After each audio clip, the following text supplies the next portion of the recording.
This program features live coverage of an African safari and may include animal kills and carcasses. Viewer discretion is advised. Hello, and good afternoon, and welcome to the Sunset Safari, where I've got some very exciting news, and I will tell you about it in just a little bit. My name is Jamie, and this afternoon, Craig is on camera with me, and we're coming to you live from Djuma Private Game Reserve, which is in the Greater Kruger National Park area of South Africa. Now, because this is a live safari, that means you can send through your questions on hashtag SafariLive on Twitter, alternatively in the comments section of the YouTube chat. Now, I had to get through all of that quickly. I'll explain a bit more in a moment, but have a look at this, because this is a very special elephant. Now, I don't think that you'll recognize her, but you'll see that she has one very tiny little baby. Now, the reason that you won't recognize her is because we're more accustomed to talking about the older female in her herd, which is the short-trunked elephant. Now, we've always suspected that the young female with her was her daughter, and look at this. She's had her first calf. Well done, girl. Oh, look at it. Is that not just adorable? I'll explain a bit more in a little bit for our newer viewers, but this is just so special. I don't want to take away from one moment, because unfortunately I think they're going to go into some quite dense vegetation soon. Hi, little one, with your floppy ears. Yes, that's how your trunk works. Watch Mommy, she'll show you.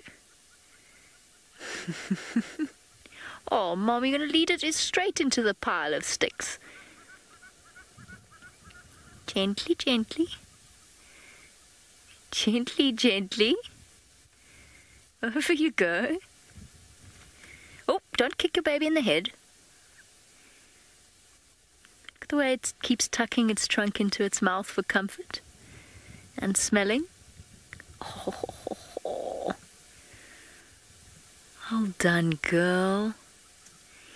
Now, the short-trunked Ellie is a very special elephant. She's a very special female. She is missing the tip of her trunk. It's not this female, it's one of the other females. She's missing the tip of her trunk, and she always moved about in a very, very small herd with herself, this female with this calf, and a young son, and then a tiny little daughter who's now about 3 years old. Now, I know that this is this female's first calf, because I know that she was too young 3 years ago to have had one. Look, it's still fuzzy. Look at the little fuzz around its legs. Now, those of you who've been watching regularly will know short trunk, and you'll know which female I'm talking about. Oh, that's a branch. Yes, that's it. Oh, you're gonna trip yourself up if you're not careful. Oh dear. Oh. What is it? Is it a little girl, little boy? Looks like it's a little boy. No, wait, hold on. Looks like a little girl. Oh. Either way, it's a little blessing. But if it's a female, it means that short trunk's herd gets even larger. I can't see. There's a silly glare off my monitor. I think it's just dust. No, it's a little female.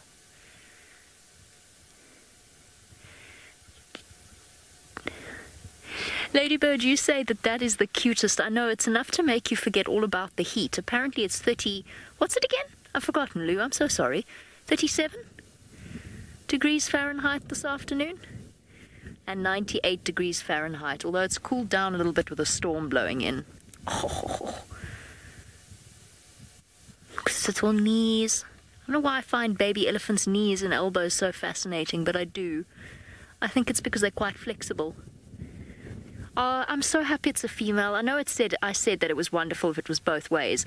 But the thing is I think Short Trunk, when she lost the tip of her trunk, actually got separated from the rest of her family. And I think she's had to start her herd all on her own, which is what makes this so special, is that she's been able to do that.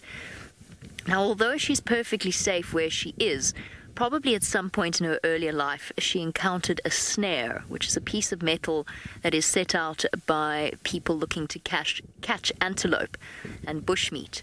There's the little female who belongs to Short Trunk at the back. She's now about, she must be 2.5 now? Trying to think when Short Trunk had her baby. Genuinely can't remember. Here comes the boy. This is the male. Surely he hasn't got that big, though. This must be a different male. He can't have got that big so soon. Hello. Good day, mister. Yes.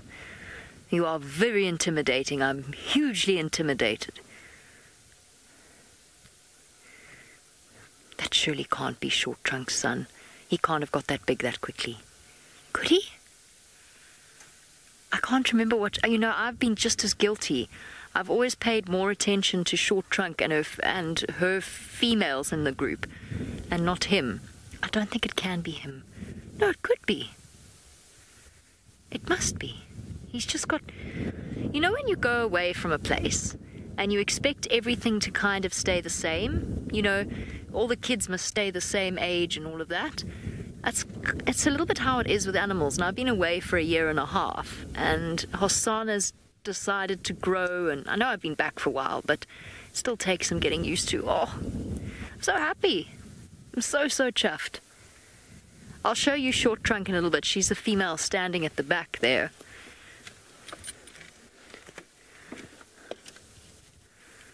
Ooh.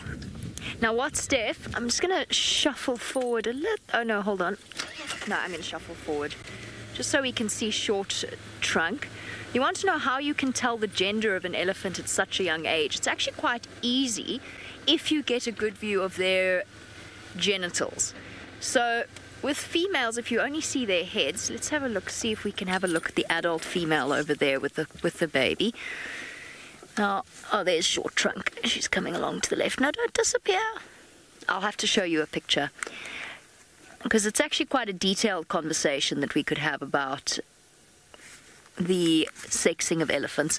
But essentially the shape of the genitals is what tells you whether it's a male or a female. During the summer months it can be very difficult. There she is. There's Short Trunk. It can actually be very difficult to see. So it can be something that's quite tricky. Oh, please don't have disappeared off into the clouds somewhere. Now I have to download you. I've got a picture for this exact reason. Ah, there we go. There she goes. Your little family, Short Trunk. What a good job you have done. I'm so impressed with you. Now, when it's summer, it's very difficult to get a look at the genitals because often the bush is quite thick. There's the female that was born around about, I can't remember exactly when Short Trunk showed up with her. It must have been end of 2015. So she would be about 3 now. Is that right? Yes. I remember we got to see her when she was just a few weeks old. It was so long ago, though, now I can barely remember. It's such a special elephant herd. I think, apart from Fang, it's definitely one of my favorites. Oh, I'm going to seriously regret not taking a roof. All right, so if you ignore the fact that my screen is covered in sunscreen, so it's all sort of gloopy, that's what the back of a female elephant looks like, the one on the left. It's very differently shaped to the sort of the fold, the V shape of the male. On the right. Now that is clear from the moment the little elephant is born. The shape of that's the penis sheath over there, and that's obviously the female part over there. So it's actually quite easy. You can look at the shape of the forehead with fully developed adult elephants. I think I might even have a picture actually, so that you can have a look. Let me see, I downloaded these a while ago. Oh, it's not a very good one. Now essentially the female's got quite an angular shape to her forehead, and the male's got quite a smooth round feature to his head. But again, that only works with fully mature adult elephants, because sometimes the young males also have a bit of an angle to their forehead. And then of course mammary glands. So the females also have well developed mammary glands. Unfortunately they've now moved into thick bush, which was what I was expecting. So I can't show you that, but if you look between their front legs, you will be left in no doubt as to where or whether or not it's a male or a female, with adult, fully mature females. Right, it's not just myself here out this afternoon, nor are we just limited to South Africa. David is out in the Masai Mara, and I'm sure he's just dying to show you his warthogs.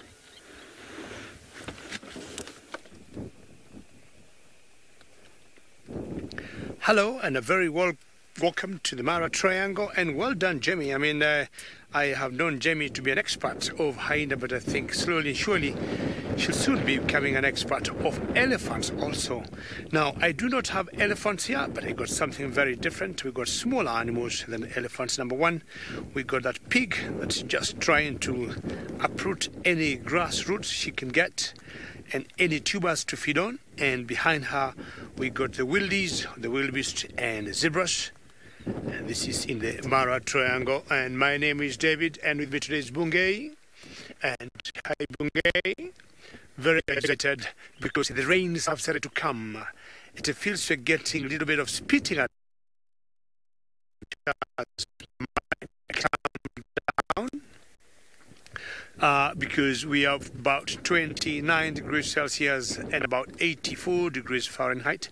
That means with the spitting that's going on, temperatures will come down and it might be a good afternoon. Remember, as Demi might have said, this is a very interactive safari drive. Should you have any questions, any comments, send them through on Twitter using hashtag SafariLive, or you can follow us on the YouTube chat stream. Now, the wildebeest, very famous for the migration, making a very big highlight in the Masai Mara and, of course, in Serengeti in Tanzania. Most, if not all of them, I would say 95% of them are now officially, I would think, back in Serengeti. I'm not very far from the boundary between Kenya and Tanzania, or the boundary between the Mara and Serengeti. Got some few that are still lagging behind, and this is what you see on your screen. Because they always tag along together. A few months ago, you'd come and look at that open area. It was all dotted with black, like black ants, or an army black ants. And there was like hundreds of thousands of the wildebeest. The grass was about 4 or 5 feet tall. They have massively brought it down, cutting it, walking on it, and this is what is left after they have gone. Now, the short rains should have come from October last month, but very late, towards the end of November, for 4 days. You can see those clouds in the background showing you, very heavy clouds. We had about 1 week of good rains almost every other day, and then all of a sudden they stopped.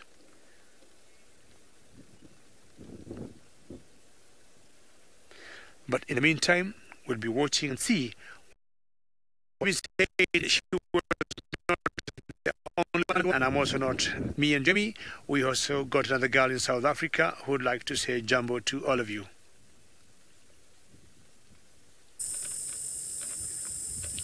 Good afternoon, I am Lauren, and today we are looking currently for Hosanna.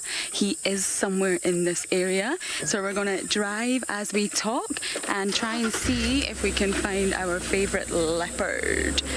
Now, it has been an incredibly hot day and the temperatures are still phenomenally hot. So we're seeking out the areas. If we were a leopard, where would we go to get some shade and feel the coolest around here? So he was spotted this morning, so fingers crossed we can clock him somewhere and see what our boy is up to. Where are you, Hosanna? So please do interact with us, send in your questions and comments using that hashtag SafariLive.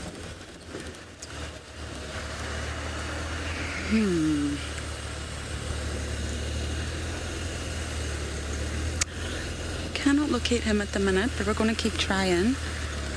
I don't believe he'll have gone too far. I think he'll have spent most of the day hiding from the sun.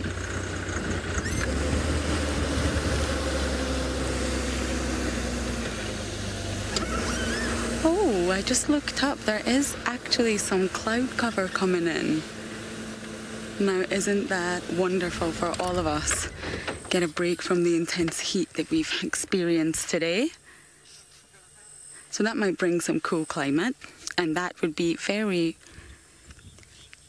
Oh, thank you, Louise. According to the weather, there is some rain forecasted. So yes, I think that would be a relief to all around here, to be honest. Alrighty, I'm gonna keep looking.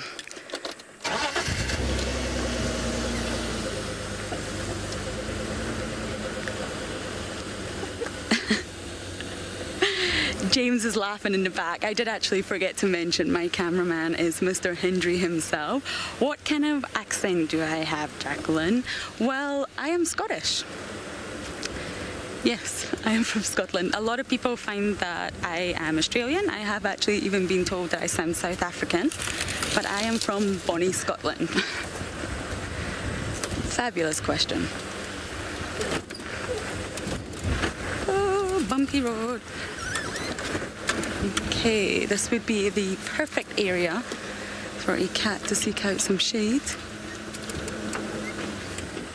Another thing that surprised me on coming here is how camouflaged these cats actually are.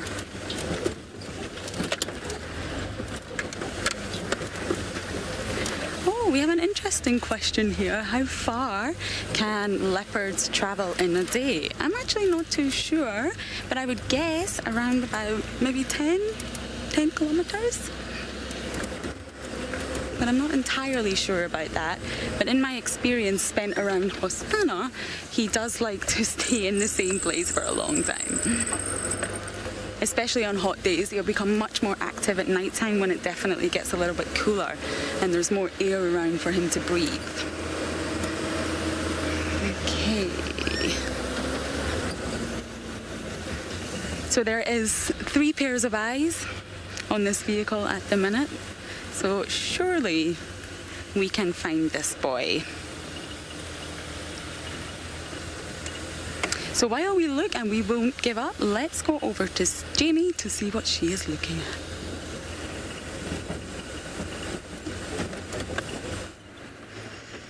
Well, I'm sort of casually moving towards the Nkuhumas and the Mangeni males that James found this morning. So we'll get there eventually, but it's so warm, I'm not going to rush off in that direction. Especially because I just want to make sure I can see what the storm is doing before I go that far away from home. So we're just bumbling, honestly. I would like to go to the hyena den a little bit later today. We went this morning. I had the new guides that we've taken on board. I went with them to the hyena den, obviously. Actually, I didn't even say anything. They chose to go there. And I'm sure their choice had nothing to do with my level of favoritism. It was nice. Pretty's cubs were both out, so was Corky's. Corky was there. I cannot believe how quickly that injury has healed. That lion injury. It's quite extraordinary. Oof, I can barely hear my game drive comms.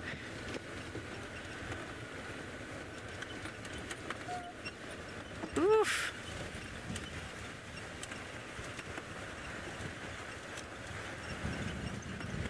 Okay. Sorry. The way that we keep track of where all the animals are is to use a game drive radio. And unfortunately, Jigger's setup, Jigger's the vehicle that I'm on, Jigger's setup is not working terribly well. Oh, pig! No, don't run away. Aw. It's a shy pig. You know what's quite exciting is I heard from another vehicle out here that they saw their first baby warthogs. So that means that we're going to be seeing little piglets on Djuma shortly. It's an exciting thing for us, and it's an exciting thing for the leopards as well. I love little baby warthogs.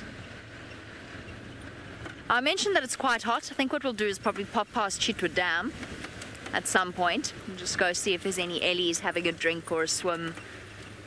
Oh, there's another piggy. She looks pregnant. Does she look pregnant? No. Don't you go too. I showered and everything. Oh, she's going to stop behind the tree. Of course. She does look pregnant though. Well, that's the best view of a warthog you ever did have, isn't it?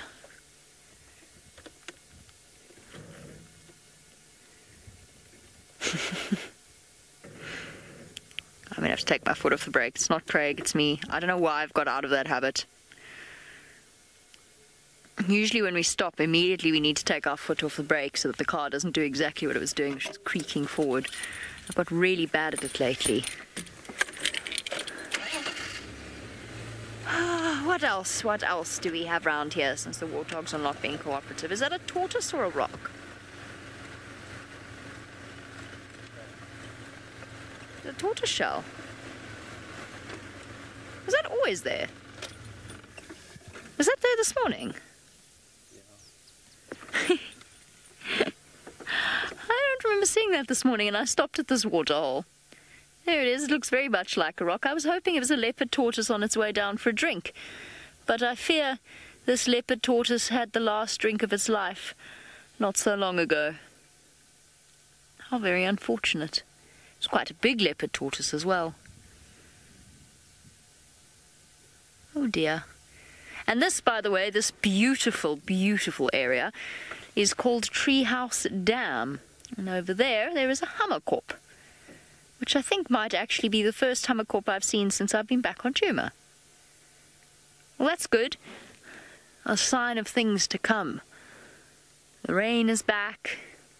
There's puddles, if not water holes, and a hammerkorp to complete the picture. When I was in the Mara, I think it was the most hammerkorp birds I have ever seen in my entire life. There were so many of them. It was not uncommon to drive past about 40 or so on the side of the road, catching frogs and fish in the puddles. And of course we had that pair of hammerkorp building their nest on Sheni Bridge, which they subsequently abandoned. I know of only one hammerkorp nest on Djuma. It's on Nyala Road North, and it's been abandoned ever since I started working here. You just going to sit there?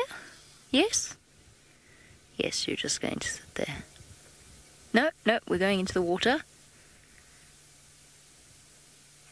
I was hoping that we might see the red-chested swallows. They were here this morning collecting mud for their nests. I thought that might be quite nice to see, but of course, because I was hoping for that, they're not here.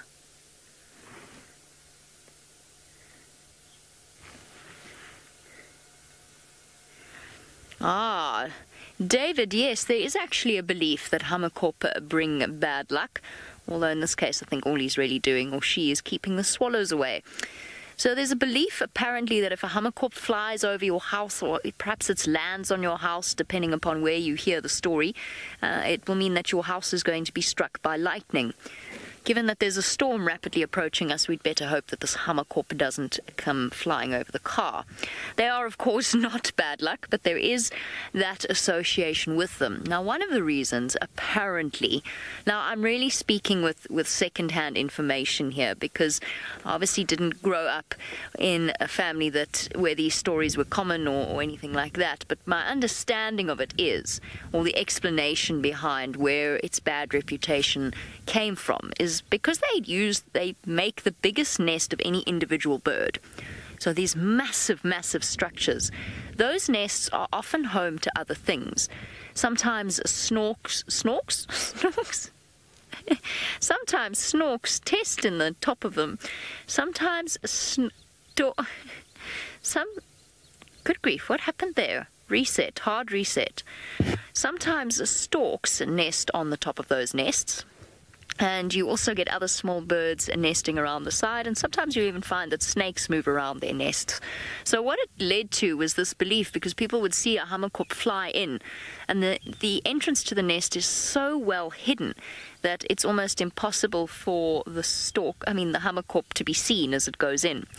So people believed that they were shapeshifters, because they'd see a hammerkorp go in, and then they would see something else fly away, or perhaps a snake crawl out of one of the exit holes or something like that. That apparently is where the story came from, that hammerkorps are bad luck or associated with bad luck, because they can shapeshift, which obviously therefore makes them, I don't know, agents of sinister forces. There's a few birds that belief is attached to. Apparently the emerald-spotted wood dove, apparently it's very bad luck to listen to the whole call. You've got to block your ears if it's calling, because it means that one of your family members will die if you listen to the whole call. Fortunately, that does not seem to be true, otherwise we'd all be in very big trouble. Look at the storm that's building above us. It actually looks less impressive now that it's stretching across the sky. Right. Right, well, for our newer viewers, you might be forgiven with the speed with which we link to each other, for thinking that we actually are shapeshifters ourselves. Off you go to Lauren, who is her own person and not a shapeshifter at all.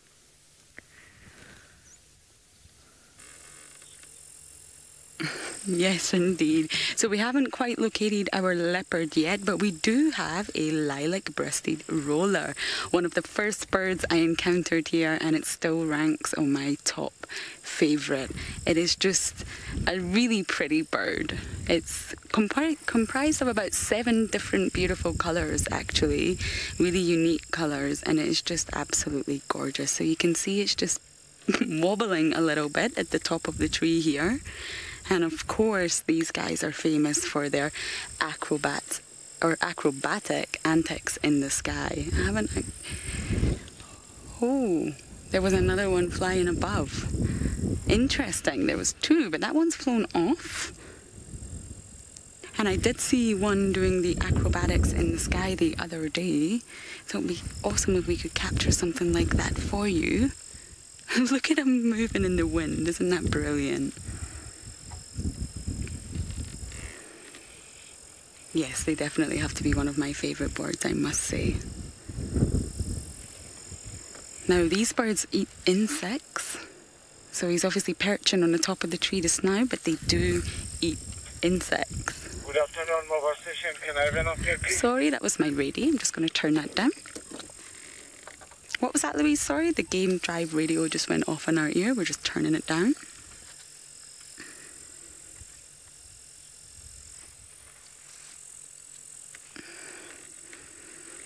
Oh, Mariko, that's interesting. What else are we hoping to show you today? But I would like to visit a water hole at some point when we get there. It's just been such a hot day. I really want to see some water and see what animals like elephants could potentially be drinking there. And there has been a lot of lions sighted around recently. They were spotted this morning as well. So we're going to keep our eyes open for tracks and potential lion sighting. So you never know what we are going to see, but we're going to keep on our journey. We just wanted to show you that really beautiful bird, and hopefully we can find these things for you. And because it has been so hot, a lot of animals do seek shade, and that's a little bit trickier to find them. But let's see what we can do. If we drive nice and slowly.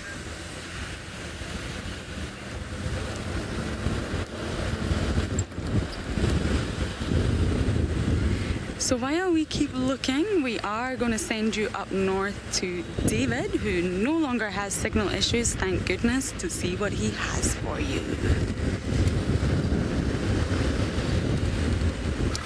Well, I'm very sure Lauren is capable of getting a hold of Hosanna, and I'll be very excited if she does that. Now, my plans today are to look for the sausages. Sausages is the pride of lions that live around this area, and I have a very interesting story to tell, because yesterday morning I was around here and they got 3 cubs with them, 1 cub that's about 2 months and 2 cubs that are about 3 months old. I looked for them the whole morning, I looked for them and I never saw them. And so just about to give up, the first thing I saw were the 2 cubs, not the 3rd one. And from where I saw them, as I approached the cubs, there was a leopard 15 meters away, like literally 15 yards from those cubs. And the first thing I saw is the leopard spin, it jumped, and I saw the tail, and it took off. Well, that worried me a bit because I did not know where the mothers were. And when I found the mothers much later, after about 10 minutes of searching around, they were about 1 mile away. And I thought something did not look right there. Those cubs were too young to be on their own. But this happens if they had gone to look for some prey, and that was the best place they left the cubs. My guess was they had left the cubs, gave them instructions, stay here, don't move, we'll come back. And the cubs may be exposed themselves. Now, the other 3rd cub I'm talking about, that's a bit young, that's 2 months old, had a brother, and the brother disappeared 2 weeks ago. My guess is, or until yesterday, I've had so many theories, the possibilities of how that cub would have disappeared. And I was thinking predators, be it leopards, hyenas, or anything else, or other lions maybe. But from yesterday morning, I'm trying to imagine chances were it could have been that particular leopard, because that leopard is very territorial. She lives along this lager that I want to point out. I want to point it out to you, and you notice on my right I got my canvas there, because as we're talking it is spitting, it is raining, so I have my canvas right there, just because from this side the rain is coming this angle.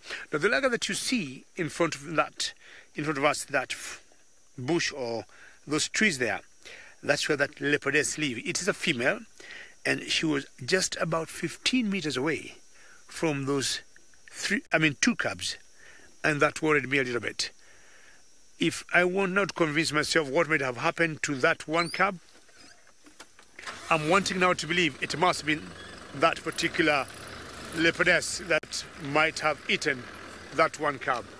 Well, the other one looks pretty good. She seems to be doing very well, and the mother doing a very good job. The mother is one of the sausages, a female that limps a little bit, and we call her Limpy. Remember, this is a very interactive safari. Should you have any questions or any comments, please send them through. Hashtag SafariLive on Twitter, or you can keep following us on a YouTube chat stream. So those are my plans today. Possibly if I can get the sausages that have eluded me this afternoon, but I'm sure they could be hiding somewhere. It has cooled off now with the rains coming. The temperatures go down, and it's very typical for cats to just start waking up and moving around. Sometimes we just stop and maybe just pan the camera and see what we can see. In such a beautiful area with the plains of the Mara. I want Bungay to show us why the Mara is pretty different from Juma, where Lauren and Jamie are in terms of vegetation. And you see the clouds that we saw earlier are getting thicker and heavier. Well, this officially now could be the beginning of the onset of the short rains. So open grassland, we've got all those dotted trees here and there. Look at that beauty. And most of those trees are the torchwood trees. And from a distance with pretty good binoculars, as you can see, even, say, a lion or an elephant from a long, long way. And this, as I said, is a big difference between the vegetation here and the one in Juma.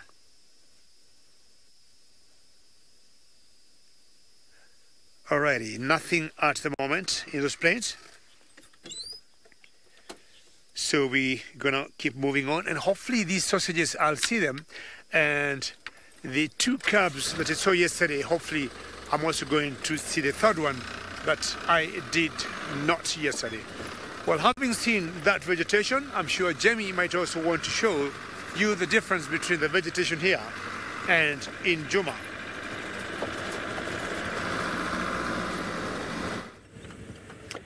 Very different vegetation here on Juma to that, to that of the Mara. Some are very similar animals though, for example the impala. We went on at length about the fact that the impala are that much bigger in the Mara than they are here. Partly just the sheer abundance of food. Now I'm going really slowly just in case there's a female here with a baby, but I think this is just a group of young females who are too young to breed. She's pregnant, but she's still not nearly ready to give birth. It's interesting. So, as these impala dashed desperately away from us, which was relatively inevitable, I can't think why, but just everything I try and show you this afternoon seems to want to run away. Okay, at least she's standing still.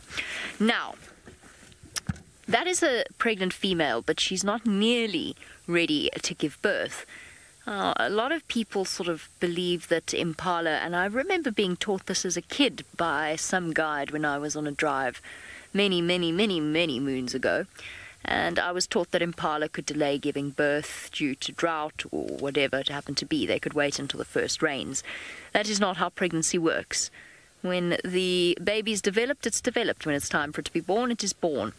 But what does happen is, during the first rutting season, she's quite alert.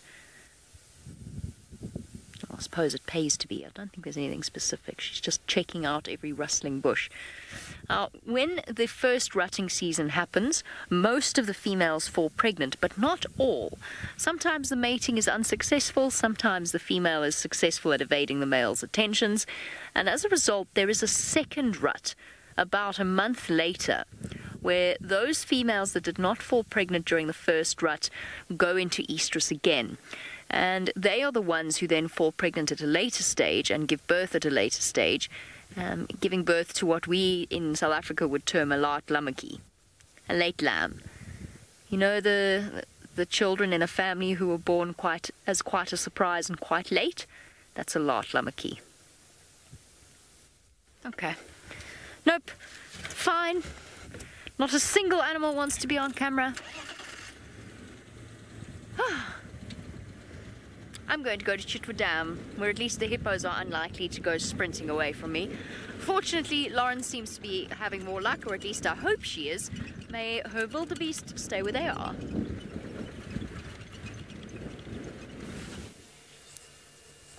From one antelope to another, yes, I have had a little bit more luck, although our little herd of wildebeest here have started moving away from us. However, we can still see them, and we don't often see wildebeest here, so that's why we have stopped to take a closer look at them. And they are also dropping babies at the moment. We have spotted lots of young impala around. Not impala, wildebeest. I'm getting my lines mixed with Jamie's now. Yeah, we have spotted some wildebeest around, giving birth and having babies, so that's really exciting news.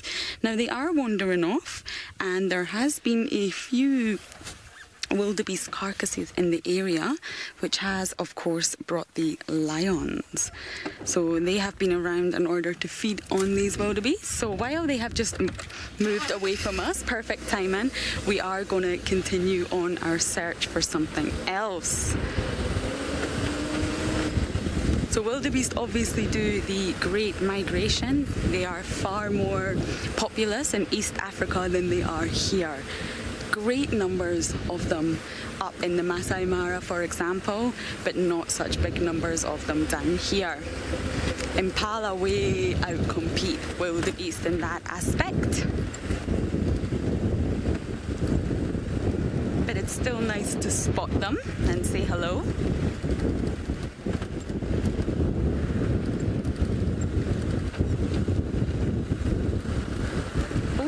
Interesting question. What is my favorite animal so far? I have to say it is the hyena. I didn't quite get who asked that question. It's very windy here, but yes, the hyena, I can't really explain it, has absolutely stolen my heart. I didn't expect to. Tristar? I think that's who asked the question. The hyenas have absolutely stolen my heart. They are completely and utterly weird and wonderful. Way more socially complex than I ever imagined, and I just think they're great. We have some lovely bird calls at the minute. I'm not sure if you are able to hear them. Shall I turn off so we can hear them? I think I know that call very well by now. Let's see if we can hear it one more time. There we go. Are you able to hear that? I hope so. Now, this sound I hadn't actually heard until a few weeks ago, and now we are hearing it all the time. So, of course, you can see it actually making the noise. This is the woodland kingfisher. From having none around to having so many, it literally is the sound of summer. They are here. So you can't avoid hearing them now. They definitely make themselves heard. And of course, woodland kingfishers are a little bit different from the others, and they make their nests in the trees. So this is why we always find them around these areas and not necessarily near the water holes like the other kingfishers. Wow, what a nice sound. I think Brent, unfortunately, got the first one on camera the other day. I think he beat James to the punch, which is unfortunate. But yes, now we're going to see them all over. Louise just confirmed it was Brent. I was on the back of the car that day, though, so maybe I can take some credit for that too. But here we have another one for you all to look at. Oh, James got cross, apparently. Ouch. We went from the silver cluster leaf over to the woodland kingfisher. So I think this is maybe the third one on camera. So it's not bad. It's not the first. But I have to say this is another bird that I'm definitely ranking its way to the top of my list. Although the pygmy kingfisher might just top it. Oh, okay. Louise said this is the first one we've had calling. Excellent. Thank you, Lou. That makes me feel really good. I can't wait to tell Brent. So sometimes it's nice to just stop the car, stop the engine, and just have a listen around to all the calls that you can hear. But I think this woodland kingfisher actually drowns out all the other calls. It's so loud.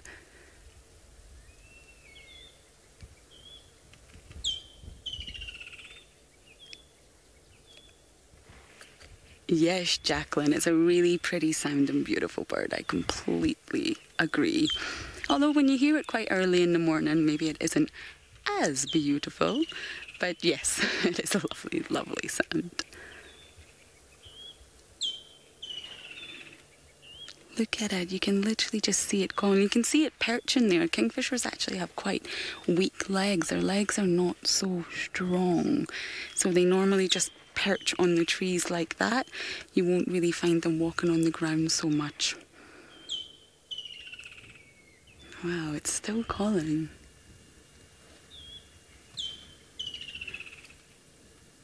Oh, I believe we just heard some thunder.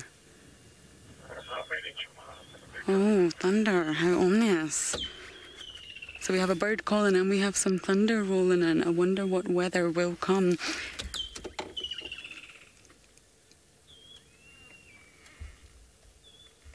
Daniel, yes they are. They're intra-African migrants. I've just got a fly in my eye, bear with me while I take it out.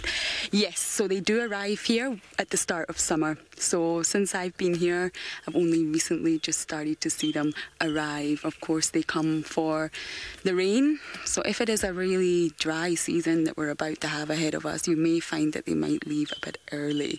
So we don't know whether we're going to get a lot of rain, but hopefully we will. Although it's not looking great so far. We've only had one major bout of rain here, which came with a lot of thunder, lightning and power cuts, unfortunately. So I wonder how long they'll stay around for. So while we're going to drive on and continue our search, we are going to throw you right up to the Mara and see what they have over up in the Masai Mara. Well done, Lauren. And yeah, we have certain kingfishers which I'm not sure that will migrate. Not that I know of any in Kenya, but we'll talk over certain rollers that will migrate, especially the Eurasian rollers. But as yet, not sure we have any kingfishers that migrate. I highly doubt. I haven't heard of any kingfishers even in Kenya that migrate. I've not been lucky to find my sausages, and I'm trying to imagine there's only one place I would look for them. Of the 5 females, one of them is pregnant, and we have been thinking she might pop any time.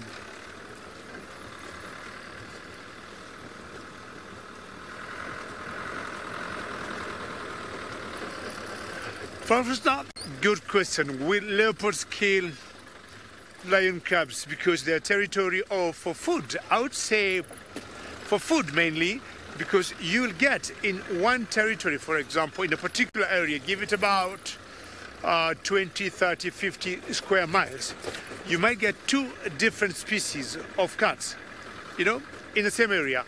But leopards, of course, will be doing their thing, and lions will be doing their thing. So they'll only hunt them, as far as I'm concerned, for food. But when lions will go for leopards, that's what I would call predator competition.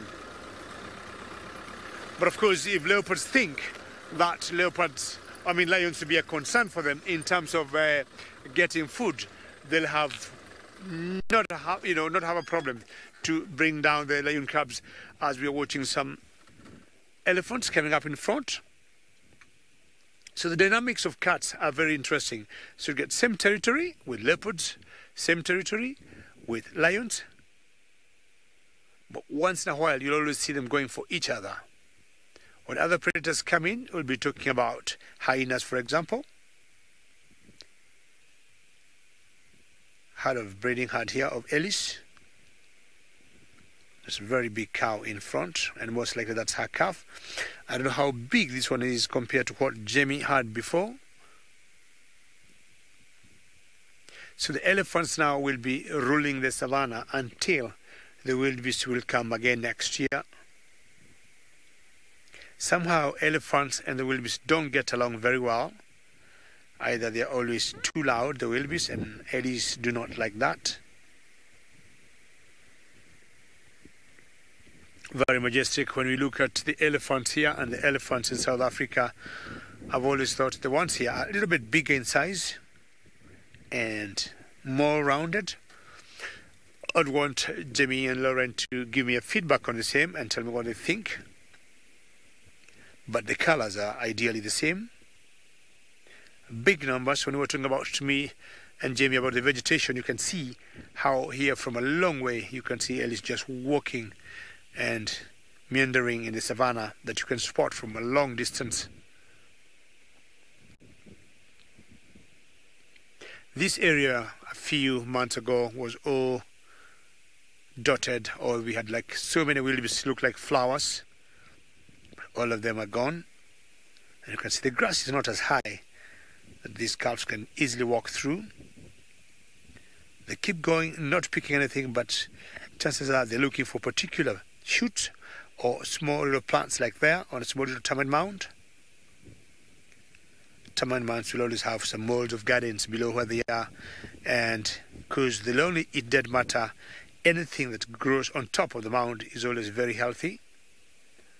And this mother and calf must have found themselves something nice to feed on there.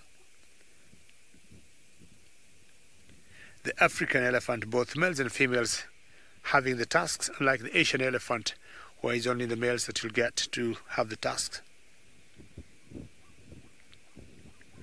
Very clever mammals, always making sure their calves remain either on the side or in the midst of the herd. Just making sure they are very safe. Well, we'll keep on looking for my favorite lions here, but in the meantime I think Jamie got something different like a bird.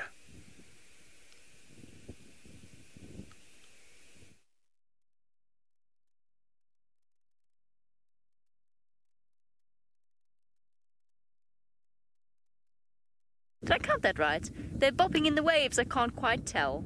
Look how cute! How utterly adorable are they?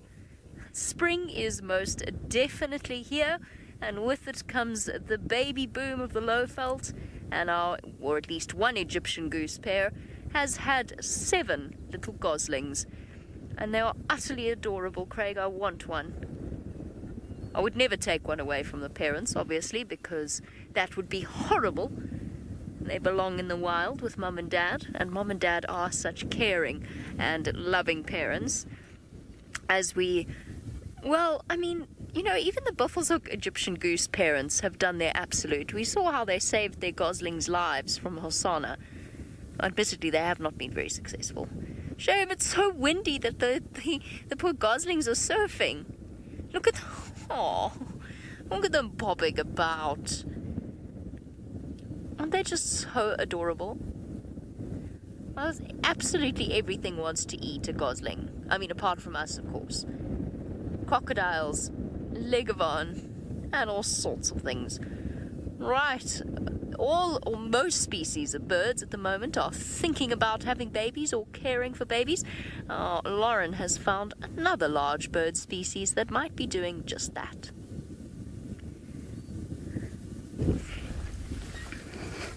Yes, we do. We have found I seem to be on a bird and roll here, by the way. We have found a ground hornbill that is just walking off. Let's see if we can get a little bit closer. Every time. And ground hornbills are not so common around here. Of course, we see the yellow-billed and the red-billed all the time. In fact, I see them a lot. The red-billed have taken to coming to my room and knocking on my glass so loud that I get such a fright. So I see them regularly. But ground hornbill is something different. Where did you go? It just went over here. Let's see if we can get it for you.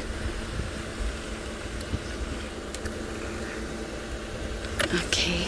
I'm taking directions from my cameraman. Bear with me.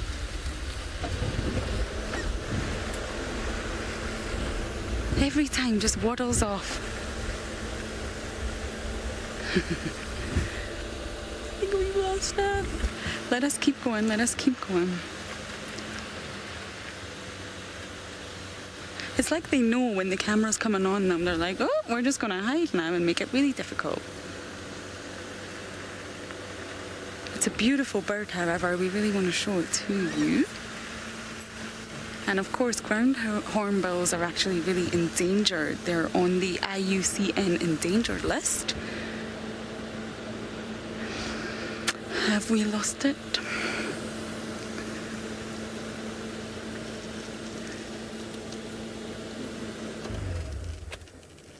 Let's take a look using the camera and see if we can get that zoom to find it for us. Wouldn't that be cool if we found it?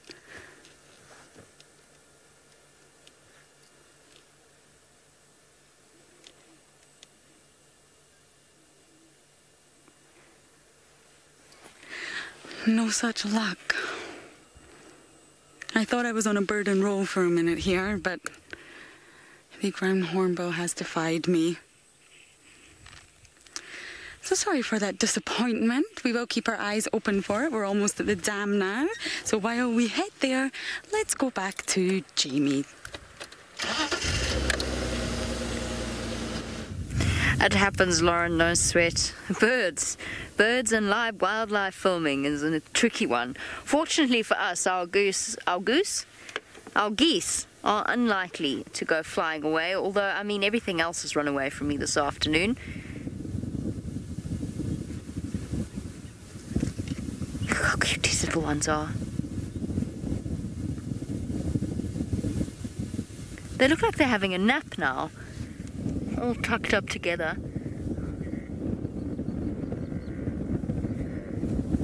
Alright, I give up. I give up on this. I'm going home. Meanwhile, David has done the amazing, the astounding. He has disproved the theory that ostriches pop out of the ground fully grown. Yeah, but we got something quite unusual here. That, well, not unusual, but something I've not seen for quite some time. We got ostriches, and if you look carefully, we have a female to the right and a male to the left. And the female is upright and the male is sitting on something, or she is just sitting down there. But look carefully there in the grass. Now, what do you see? Something moving there. Those are ostrich chicks that I've not seen for quite some time, eh? I'm not sure, we still got more that are hatching out there. And I do not know whether the male is keeping some warm because of the rains that have been going on. But I have counted about 3 chicks. Bungay, how many can you see? Bungay thinks 6. And this is very interesting to see a male and a female with chicks. And they always raise the chicks together, both male and female ostrich. And you not see very far from those chicks as they keep following the mother. These are very special birds. They're the only birds that we got in Africa that can't fly. And normally they lay their eggs in such open areas. Anytime we drive, we are always very careful. We don't drive over eggs of the ostriches. Huge, huge eggs. Some are like almost 2 dozen chicken eggs, or like the equivalent of 20 chicken eggs, with very hard shells.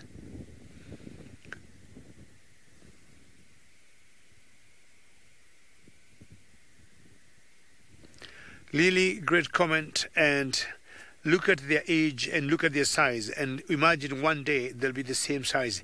To me, they look like chicken, and I think they're just about 1,000 times smaller. Look at that, Lily, than the parents. Small, they look like little ducks, like what Jamie had before. But one day, they'll grow and get big.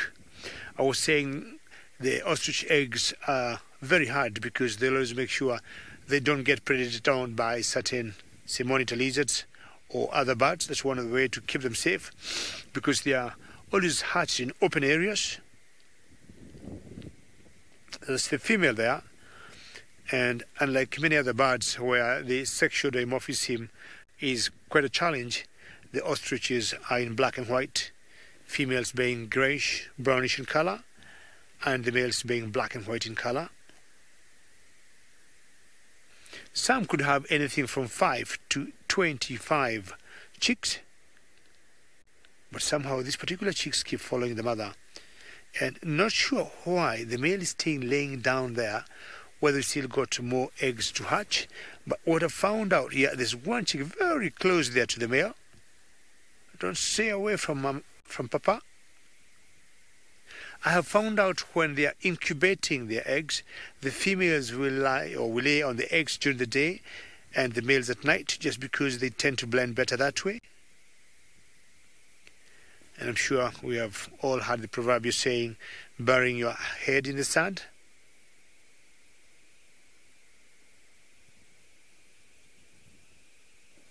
To about say those ostriches are about 6 inches high. I'm trying to look and estimate on my arm, and I would say they're barely a foot. I would say 8 inches to 10 inches tall. That's the height. And that's a very good question. 8 to 10 inches tall. And they would easily get lost in that grass. Look at them. They're not even about a foot. So you can see total 6 there. And they said they could get anything from 3, 5, sometimes up to 25 chicks. And they'll always brood them together, a male and a female. And don't make any mistake to come to these chicks with these ostriches here, because they will come back to you very fiercely. And either they'll poke you or using their beaks, or they'll kick you very badly. They've got very strong kicks, and they defend their chicks aggressively. They might get predated once in a while by leopards or lions or the big eagles, but the mothers are quite alert, and they just either keep scanning the better part of the day instead of even feeding, just to make sure these chicks are safe from the would-be predators. You see how she blends in very well in the grass there and the ground. So for them to, incubate the eggs during the day makes a lot of sense. Kathy, good question. Are ostriches territorial? Not really. Ostriches, you'll see them moving from one area to the other. So Kathy, I would say ostriches are not territorial.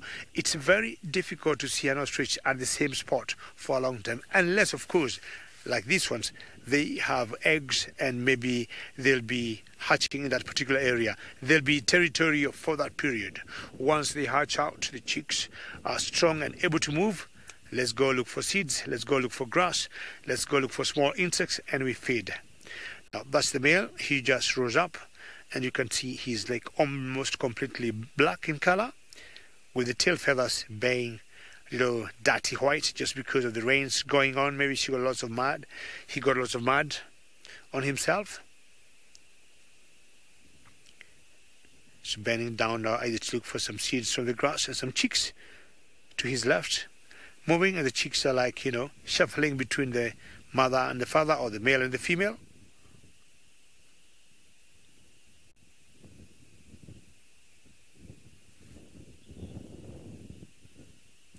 Cantor, good question. Do ostriches share nest? And yes, they do. I have seen different hens incubating the same clutch of eggs. So I've seen 2 or 3 different hens and incubating the same clutch, and not sure if the 3, each of them had eggs, or it's only one that had eggs. So sometimes you might think maybe one hen of the 3 could have been the dominant hen, and she's the one who had laid, but they do share nests.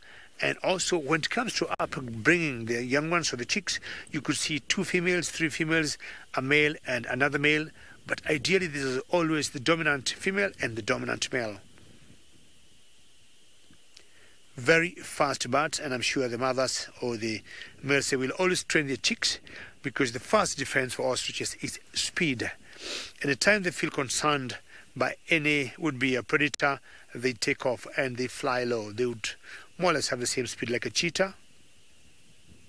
And when you corner them, before you corner them, they might kick backwards, because you see the knees don't bend in the direction you think how they'd go forward, but they bend backwards. And if need be, they might turn around, and they have been known to poke eyes of lions.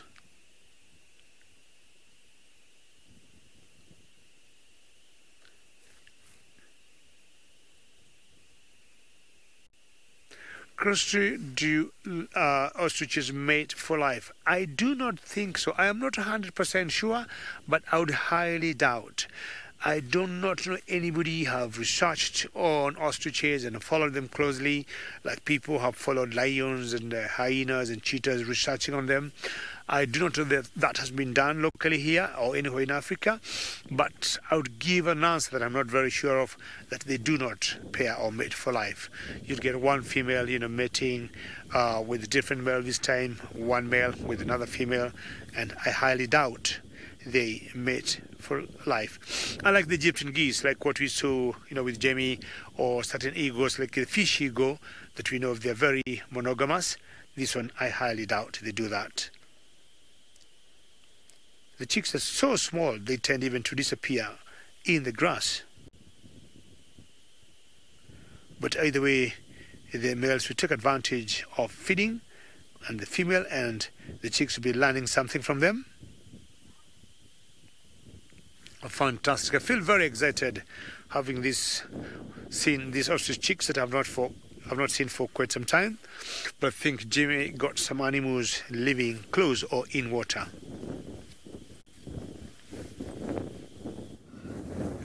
Well, I've got animals living in the water, I've got animals living outside of the water, I've got animals flying above the water.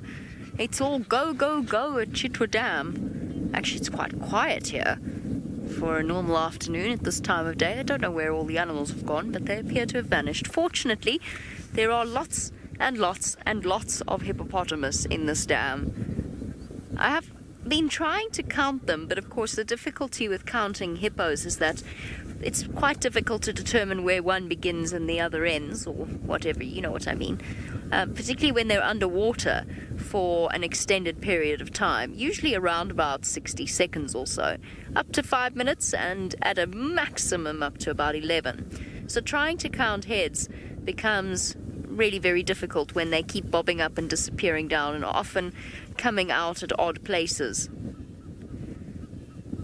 No, they are around, but I can't quite. If I had to guess, I would say there's probably close on 30 hippos in this dam. Might even be more than that. And I was just saying to Craig, I've been here when this dam has flooded, when this waterhole is flooded over the wall itself, the wall of the waterhole. It's actually hard to imagine at this point. 3 years of dry weather. When Chitwa Dam is properly full, the water comes all the way up to where we're sitting. Obviously it's below us because we're on the top of the dam wall, but it's below us down there. It goes all the way up to the side there.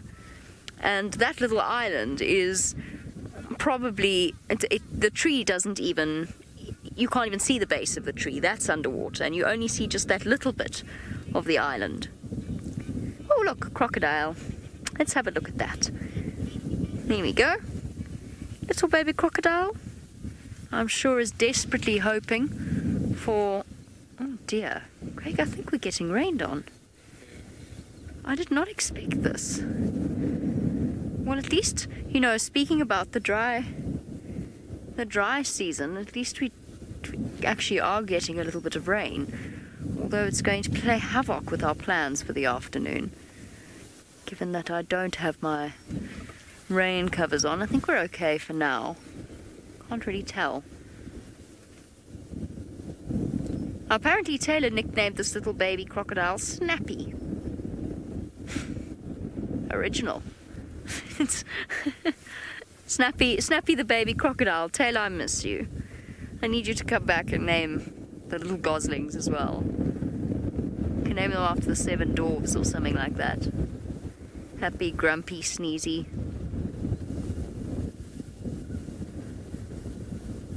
I'm sure they must be hoping for rain as well. What if it makes too much of a difference to them? It must do. The less space there is, the more competition there is. Do we have any idea how many baby crocodiles are at Chitwa? I suppose we don't. I suppose we've got absolutely no idea how many baby crocodiles there actually are, because for every baby crocodile you see, there could be 5 that you don't. Apparently there were 3. I'm very impressed that we've managed to get an accurate number. I wonder how many there are remaining.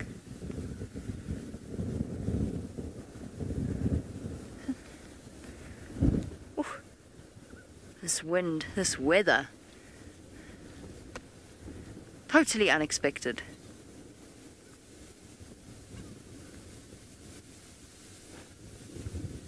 You can actually see how fast the wind is blowing just by looking at the ripples of Chitwa Dam.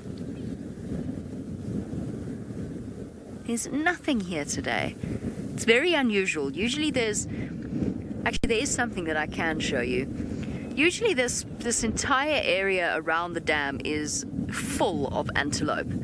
Now we know that it's been dry, but have a look at the way in which a water hole changes the environment. Look at the grass and the desolation around the water hole itself. Now in summer, that would obviously be lush and green and there'd be plenty of grass, but what is summer actually? But because there's been so little water, the animals have been forced to constantly move up and down towards the water's edge, and they often feed around the water's edge. So what you find around all water holes is that there's more, not feeding damage exactly, but more feeding activity as well as hoof traffic.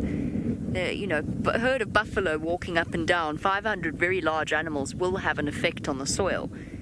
So you end up during these sort of dry months with an almost barren patch of land next to permanent water sources. All the reasons why they're very carefully placed.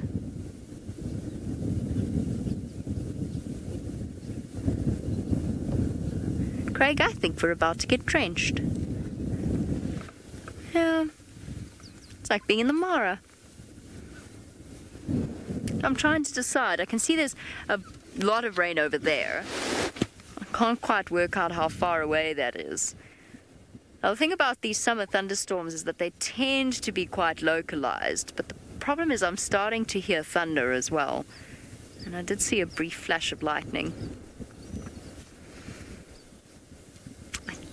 I think I'm going to make tracks. I'm going to leave Chitwa Dam for now, start making my way a bit closer to camp, just in case the lightning does catch us unawares. Meanwhile, it's something that David will be very accustomed to experiencing out in the plains of the Mara.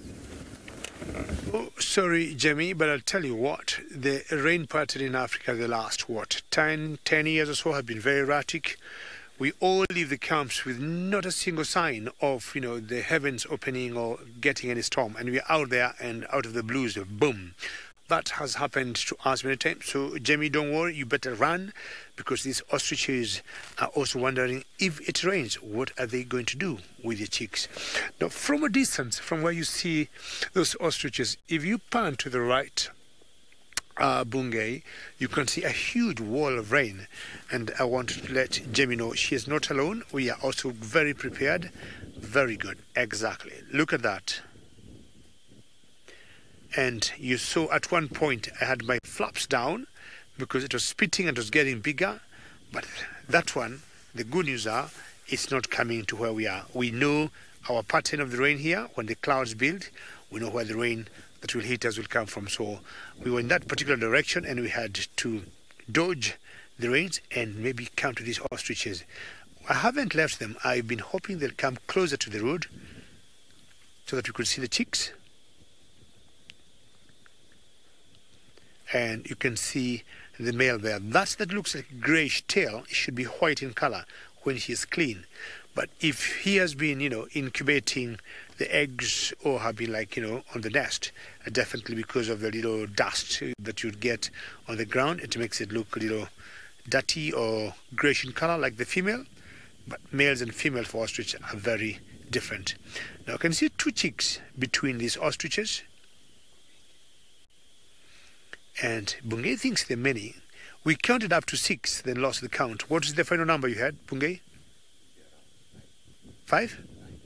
Okay, Bungay thinks 9. I have 6. But I always want to count them for myself.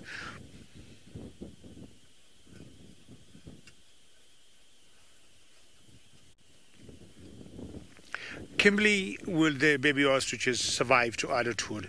And I'll tell you from my experience, half of them get predated, especially I'm talking here in the Mara. They get predated by cats and more so leopards and lions, and it's only half that will always mature to adulthood.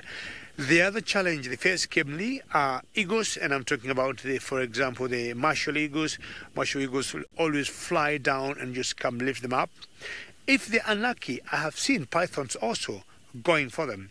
So we've got big snakes here, like the African rock python, and they'll be known also to hunt for these chicks before they mature. They become very vulnerable, and anytime anything would go wrong, they run in different directions, and some towards either the female or the male, but in the process, some of them will lose their way and are brought down by these predators. Very huge eyes ostriches got, which also helps them or aids them to see distances. We've got so many farms now in the world where people are raising ostriches. I mean, Kenya or South Africa is no exception.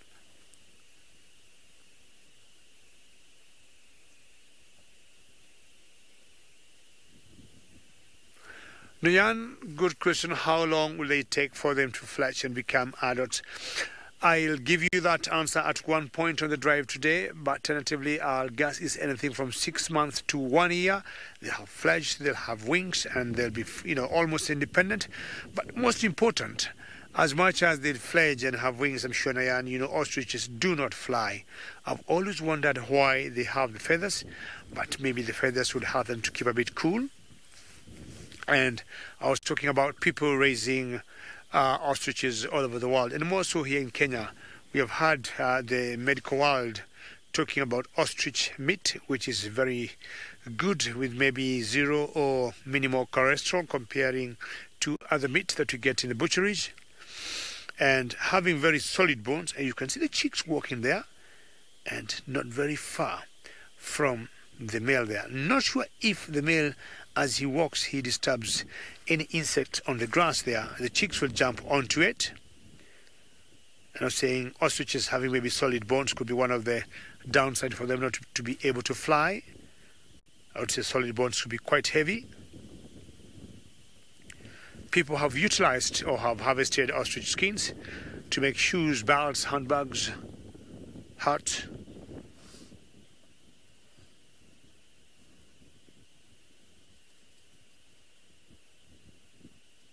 Generally, how do ostrich adults feed their chicks? Once they are out, it's not very difficult for them to start feeding, because they'll feed on small little pebbles, they'll feed on grass, they will feed on seeds and any small insect. They might maybe for the first few days, once they hatch out, introduce to them maybe small little insects or something like that to start feeding on. But just like the chicken eggs, you'll get the adults going to the ground and just scratching the ground and getting small little worms out, and I would guess they'll always introduce them to the chicks. I do not know how many worms or beetles they'll have to dig from the ground, and that way they grow or they build up pretty quickly, and then seeing what their parents are able to do, like what you can see here, they'll start feeding also on their own. So we normally say almost everything of an ostrich goes to good use. The skin I was talking about, the meat, and also the bones. People have made jewelries with them, and maybe of course the ostrich poo is used as very good manure. Well, I was talking about some of the predators that face the chicks of ostriches, and I think Lauren might be having one.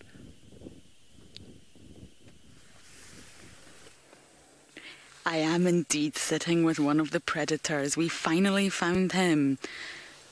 Mr. Hosanna. It took a while, but we got there. We knew he was around, so it's just a case of searching and finding him. We are getting a little bit of droplets of rain on us, and those flashes that you might see are not lightning, as Louise thought. It is cameras. There is other vehicles around us. We're not alone at that sighting.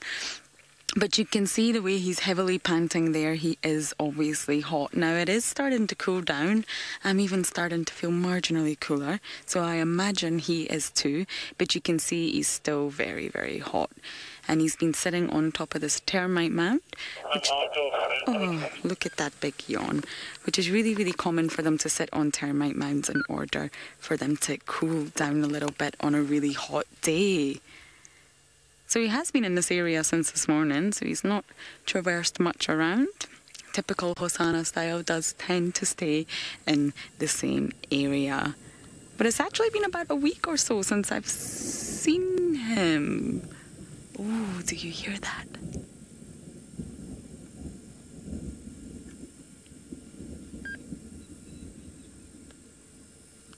Yes, Louise said it sounds very ominous. That was thunder. So something is definitely rolling in up ahead.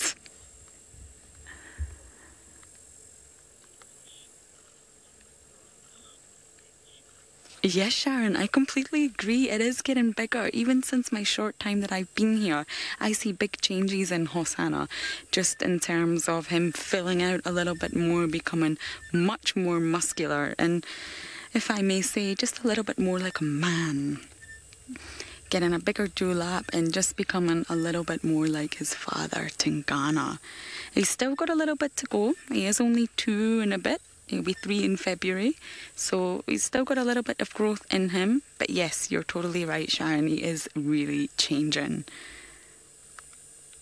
It doesn't look necessarily the most comfortable position in the world that he is sitting in. But it's obviously working for him. And we're getting a great big yawn there, so he's obviously ready to move. You can probably feel the rain. Oh, and a big stretch. Look at that. Where is he going to go? He's probably very relieved that the weather is slightly improving in terms of it's getting a lot cooler. So he has wandered out of our sight, unfortunately, but we will try and see if we can get you a little bit closer to him, keeping our eye on this huge... Can you hear that? That is the thunder. Yes, it is very ominous. So we've located him again. You can see there are other vehicles. We are not alone, and he's just moved over to the other side of the roads. I think he's saying hello to the people on that vehicle. Hello, Hosanna. The rain's coming. Well, he's definitely staring intently at the people on there. He's a very curious cat. That's one thing I've definitely learned about this boy. He's very inquisitive, very curious. Yes, Louise, he's probably been like, take more photos of me. He loves the camera. And Tingana does also, actually. They always perform right on cue. So I wonder what he'll get up to tonight. We don't see any kills around here. So I wonder if he will begin hunting tonight. Normally, if leopards do have a kill, they tend to stay with it and stay in the same area where they have stashed it. And it is normally up a tree. It's very, very common. Oh, excuse the vehicle. It's just doing a little bit of reversing there. It is very common for leopards to hide their prey way up in the tree to keep it out of reach of the hyenas and the lions that are around. So we are going to link to Jamie, send you over there while we're going to get a little bit closer to Hosanna.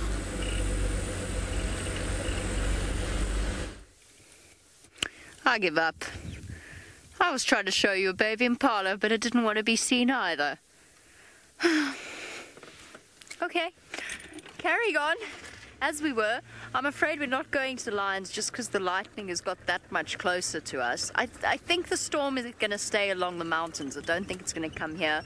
But rather than take that chance, we're going to make sure that we're close enough to camp that we can run for shelter if we have to.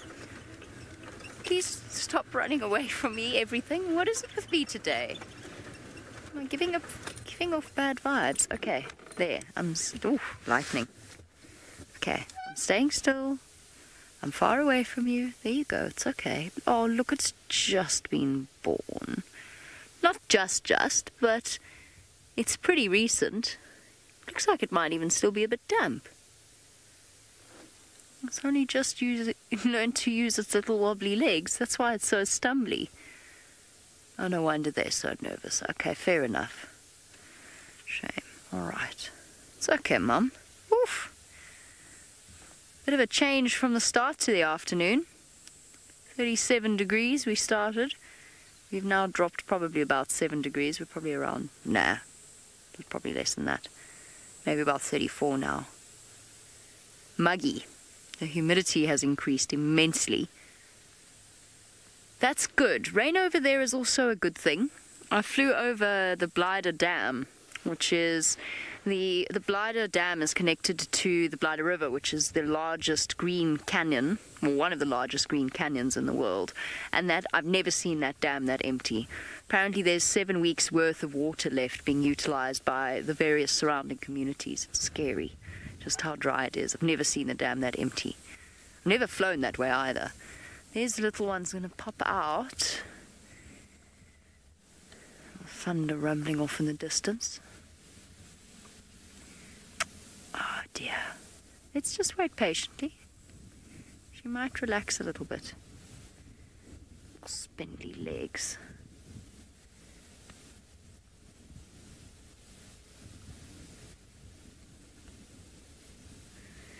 It has been a baby bonanza this afternoon. I've been stopping at every single baby I can find. Those of you who know me, or have known me the last few years, you know that this is what I do at this time of year. I look for baby birds, and I look for baby antelope, and I look for baby monkeys, and it's a time of year that goes so quickly, and these joys are so fleeting that I really feel as though we should take advantage of them while we can. And just revel a little bit in the cuteness. We get to see lion and leopard cubs, if we're lucky, pretty much all year round, and hyenas too. But this particular time of year only comes around once. How very profound. And gives us all sorts of special moments to enjoy. Like tiny wobbly antelope and wildebeest. Of course, there's some sadness as well, because a fair number of them. Oof.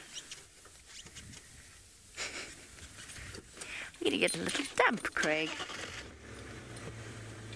Okay, let's see if I move forward. I think she's moved off away from us. It's a new baby, and it's interesting. The impala are far more skittish on this road than they are on the main road. Now that makes sense. They see less cars. They're exposed to less vehicles. No, she's okay now. It's also, of course, the stormy weather. Let's just see. I know the baby's behind a stick, but let's just see.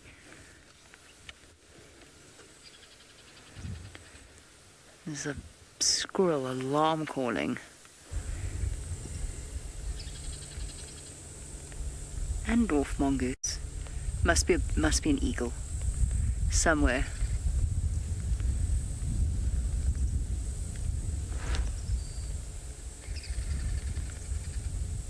Ah, there must be an eagle, says Jamie, with one sitting above her head. I think as soon as oh, there it goes.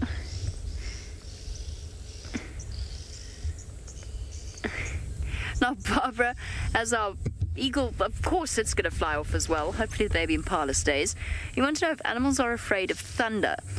No, not really thunder. I mean, if they were terrified of thunder, that they would have a tough time. What they are afraid of, first of all, is the wind and the rain and the decreased visibility and the fact that they can't hear very well during a storm. That is what scares them. So they are more nervous around during a thunderstorm, but not because of the thunder. It's not... Oh! You see that in the background. See if you can get a screenshot of it. I dare you. Send it through to hashtag SafariLive on Twitter. Fastest finger first. Let's see if one of you can get a lightning flash. Hashtag SafariLive on Twitter is how you can share it. So they're scared of that. Animals can also be struck by lightning, speaking of lightning.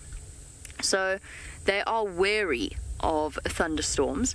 I've only ever seen it happen once, but it's cemented in me a feeling for life that elephants are the best weather predictors, and if you're worried about lightning, you should go sit with elephants if you're stuck outside. Well, let's see if any of you got that one. I once watched a herd of elephants. It was not a cold day, it was a summer's day, and it was grey, flat and grey. It wasn't that a storm had blown in the usual way. It wasn't even really raining, but it was this muggy feel to it. And we were watching elephants feed in the river below us, and all of a sudden, one of the elephants, presumably one of the older females, gave this deep, low rumble, and in a split second, the elephants just ran. They were gone, and they just sprinted up the bank, and in about, probably I'd say 20 seconds later, a flash of lightning hit the reeds in front of us.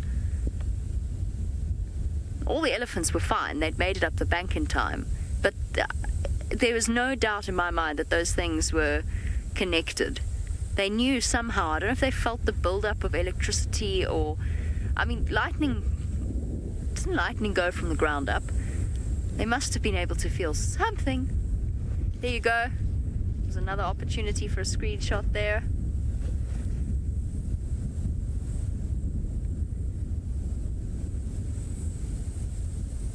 I'm not too worried for now. Lightning's still quite far. I hope. Having just told the story about the one random lightning strike that was totally without warning. Shall we? Did you get any? I think we shall continue.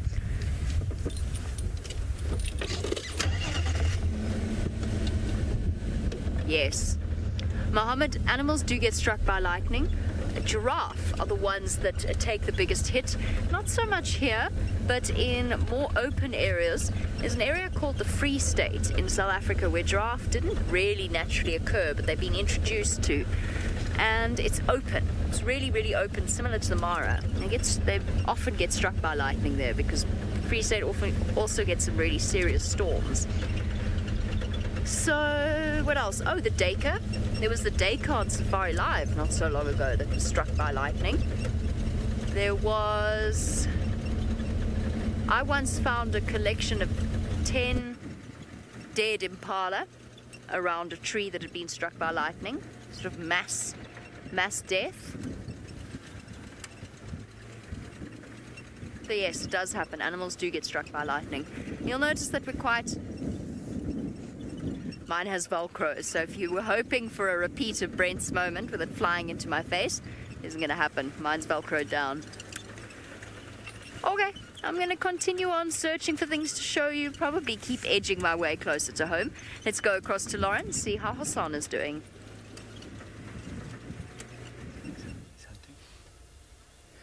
So we caught up with Mr. Hosanna here, and he is very interested in some nearby impala.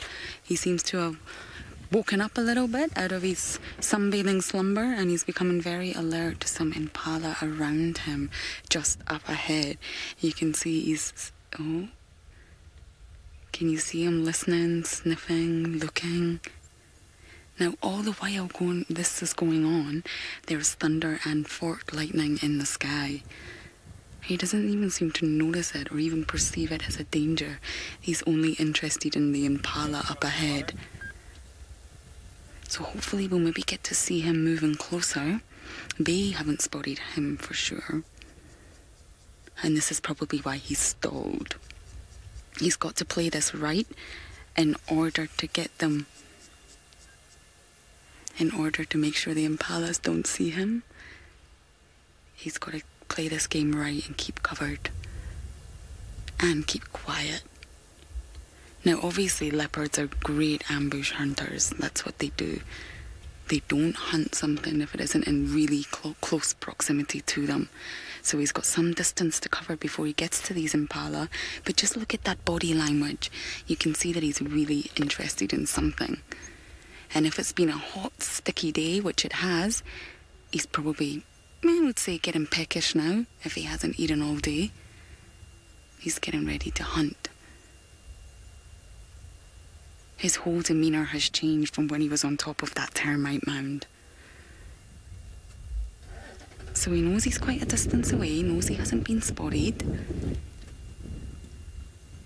But you can see those shoulders are up.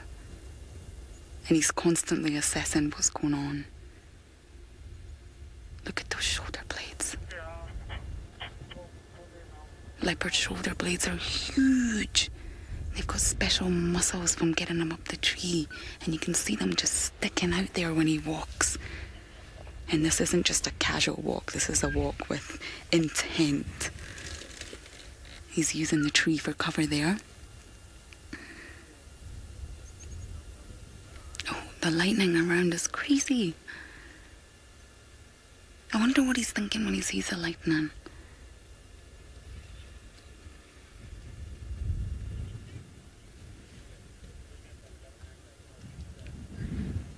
I can't see a baby impala where I am. There very well could be one. That's a really good question. Nope, I don't have any clear sighting of a baby impala. But there's lots of termite mounds and trees in the way, so there very well could be one. Hosanna's very close to us now. And can you see him going into that cat-like posture? He's getting lower and lower to the ground. He's moving in now.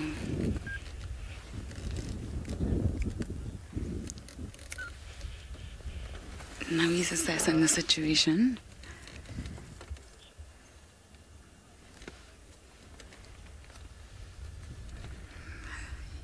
Yes, this could be a potentially great moment. He's not close enough yet. Okay, there is a vehicle coming down the road which startled the impalas a little bit. But we still got them inside. And his eyesight will be far better than mine. Oh, he's up again, he's on the move.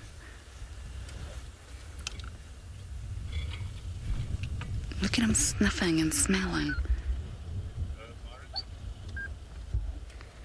And again, they definitely haven't noticed him.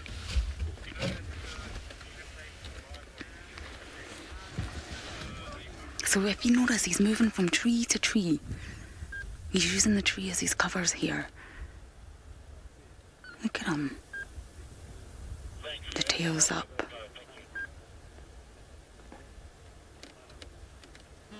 Every time I've seen Hosanna lately, he's been very active, perfecting his hunting skills.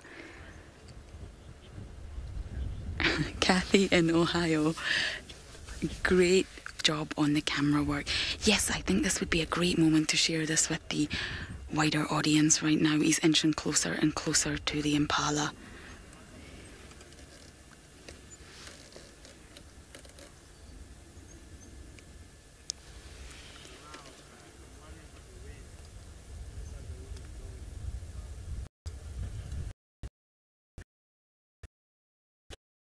On the western boundary of the Greater Kruger National Park, we are currently here with a young male leopard who goes by the name Hosanna, and he has got his sights set on the impala up ahead. There's a herd of impala a little bit off in the distance, and he's definitely potentially looking to go for the hunt. Now we can see these are male impalas. We're getting a better look now. You can see by the horns, that's how we know they're males. So this is most likely a bachelor herd. I thought there could potentially be impala lambs, but not looking likely with the boys. So you can see that he's edging closer and closer. His shoulder blades are up, and all around us right now, we're on the verge of a great thunderstorm. The thunder is roaring. Does thunder roar? No, it rumbles. The thunder is rumbling, and there's forked lightning all around. great ambience for this sighting, but Hosanna is edging closer and closer. It's been an incredibly hot day here in South Africa. So he's probably just cooled down. The sun's going down. And he's getting ready to hunt. He's moving really close now. The impala are getting very, very close to him. Now he's had to keep under cover. He can't expose himself or these impalas will see him and they will alarm call. So he has to play this very, very carefully.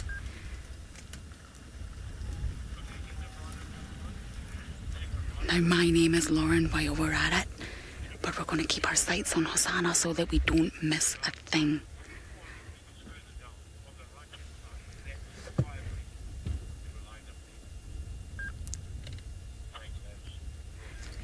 Yes, this is amazing. Keep watching. I'm sure at any moment now, Hosanna's going to make a judgment call exactly on what he's going to do. Can you see the impala just up ahead? He's definitely got his sights set on one. I actually think these boys have moved closer in his direction. Unaware of his presence, of course.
Can you believe it? We just left Hosanna as he's heading away from us, and as we turned the car, we came across another leopard. This is Tandy. Can you believe it? From one leopard to another. Hey girl. It looks like she's following him in the direction of the impalas as well. Yep, she's definitely following closely behind Hosanna. I wonder if he knows that she's there. But she'll definitely be following his scent. And there is a lot of impalas in that direction. Okay, we're just gonna reposition. Bear with us, we're just gonna move the car.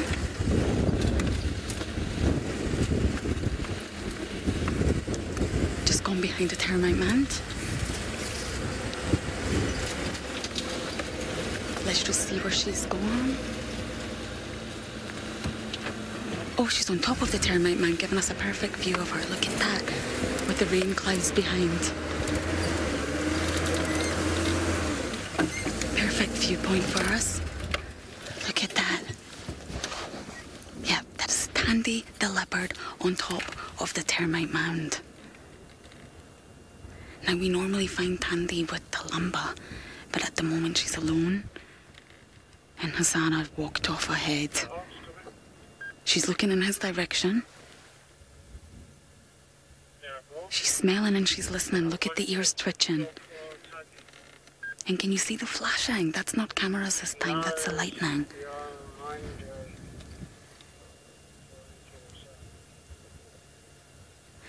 She's probably waiting to see what Hosanna does. If he makes a kill with the impala, there's a great chance she would come in and try and steal it from him. 2 leopards and 1 sighting, that's amazing. It's like just since the weather cooled down, they've both become really active. Okay, she's on the move again, just as the thunder rumbles. So we're going to try and see if we can keep up with Tandy and see if we can relocate Hosanna again. It's not easy keeping up with these leopards.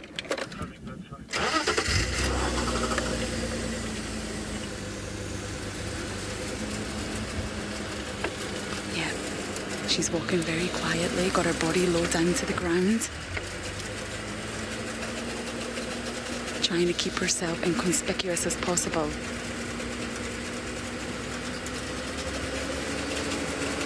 Here we go.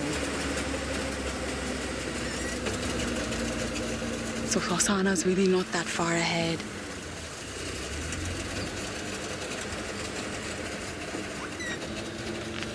So she's obviously still on his scent trail. And they have been known to cross paths a lot.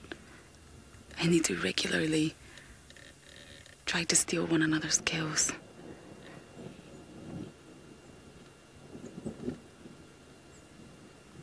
Yep, she's still following.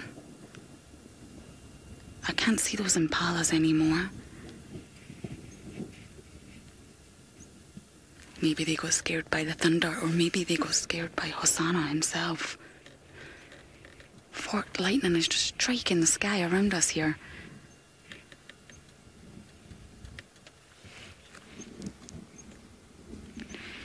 Kristen, yes, she looks very hungry. Yes, and so did Hosanna. I believe they've just spent the whole day avoiding the sun, trying to avoid overheating and being really lazy, so they're both getting hungry now.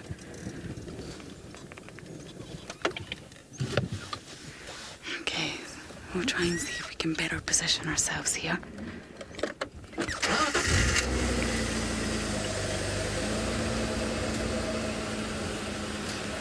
So whilst we move and we try to get a better position of these cats for you, let's go all the way up north to the Mara with David for an update. Well, you better get a nice position because you need to keep those cats on the frame. And very interesting, when we started the drive, all of us, I mean, nobody had any lions or any leopards, but now hearing of Hosanna and Tandy is pretty good news. Well, I gave up on my search for the sausages, and I thought I'll head to a different direction because, as you saw, we had huge walls of rains that were coming, and I did not want to be rained on as much as our vehicle is a bit different than what Jamie and Lauren got. We'll always have our cover permanently because here, when it rains buffaloes and elephants, huge rains, so we can't take a chance. And we'll always have it there. We only have to bring down the flaps. Now, having given up looking for the sausages, I thought I'll look for the pair of lions that we call the owinos on my way home. But again, you never know. When the rains are coming and the lions will know the grass will get wet, they tend to stay on the road. You know, so I'm telling you, Bungay, it's either lions on the road, or hyenas, or jackals, or some sort of predator that must be on the road, or even a mongoose. But what happens when it starts raining and the grass gets a bit wet, most cats and most lions will tend to come and stay on the road. You can see now we are already in infrared. That is say, I'm looking a bit different because it has gotten darker here rather fast than it is in South Africa. And being in Kenya, we are in East African time zone, and South Africa on Central African time zone. So we are 1 hour ahead. It always gets darker here faster than it is or it gets in South Africa. We also get daybreaks a lot earlier by 1 hour than in South Africa. All what I'm smelling now is rain and nothing else. Rain from a distance. I can only see it, but no chance to get a drop where we are. So far I would say it's so good, but either way we have to be clever and start dodging the rain away. It's more coming from the eastern side of the eastern horizon, coming this way, but for me I'm going to be doing north and a bit of west to keep away from the heavy rains if they'll come in this area. Very unpredictable rains, as I said earlier. It has been very difficult now for us even to plan nicely. The days, even the villages where I come from, you'll always have a small little backpack with you on the back there, and you'll have a small mini umbrella. If the rains catch you off guard, you must be prepared. Days and days come, you keep carrying your umbrella just in case it's going to rain, and it does not rain. And the one day you're like, I'm tired of carrying this backpack, I'm tired of carrying this umbrella. You leave it and you go either visiting a friend in a neighboring village or you go to town. That's the day that the rains will come heavily and heavy. So for me, I've always known the best thing to do, always carry your backpack and umbrella. Well, we'll keep searching for anybody who'll be by the road now. I think either Jamie has some kind of antelope.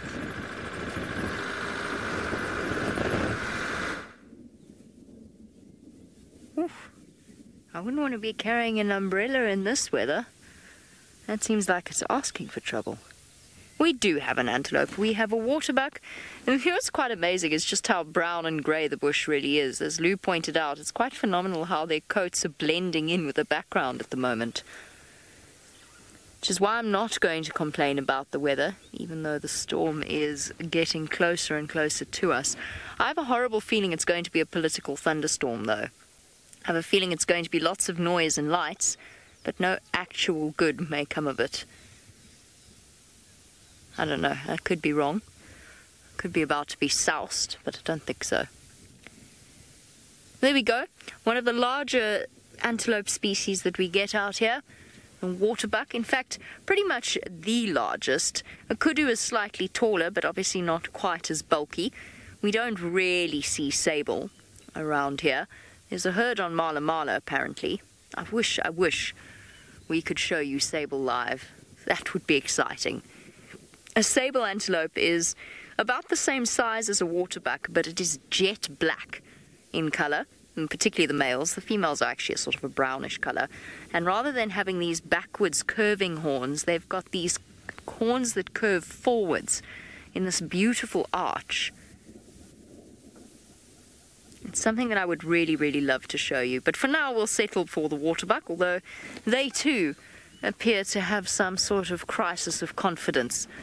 Everything is being camera shy this afternoon. I don't know if it's some sort of vibe that I'm giving off or atmosphere, but I'm starting to get quite irritated.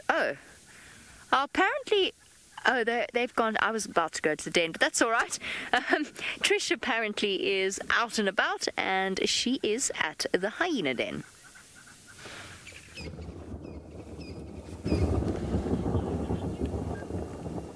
Good afternoon. We have an amazing sighting in a hyena, one of my favorite animals, I've got to say. I mean, I never was a big fan, or rather I didn't have enough experience with them to be a big fan. But my goodness, have they gotten my heart. And speaking of hearts, this is who we're looking at. This is Heart, and this is how I know it is her. On her right ear, she has a notch in it that looks as if somebody had cut it with a pair of scissors in a perfect rectangle. Now, she is quite far from the den. The den is, I can't say how far away, maybe 2 k's away. And I actually haven't seen her in a long time, so I'm quite happy to see Heart. I've seen Corky often, seen Pratika often with their cubs, but I've really wanted to see Heart, and there she is. Just relaxing in the coolness of the day, finally. Isn't she wonderful? She's listening around. She can hear the lightning.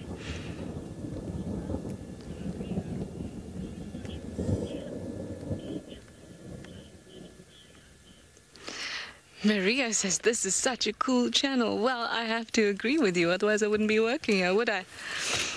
I am Trishala. I didn't introduce myself earlier, and I think it is a super, super cool channel. That's why I love being here. And talking about favorite animals, I can't choose. It's too difficult. All of them are just incredible.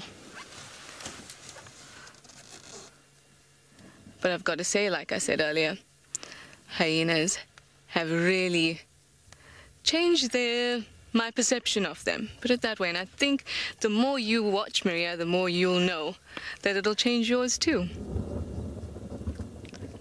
Look at her, sniffing around, waiting and listening to the lighting. You know, this is actually, we just saw the leopards earlier with Lauren, and it is not unlike a hyena to just be lingering, not too close, but just close enough to be able to smell something, hear something, and get any scraps left over.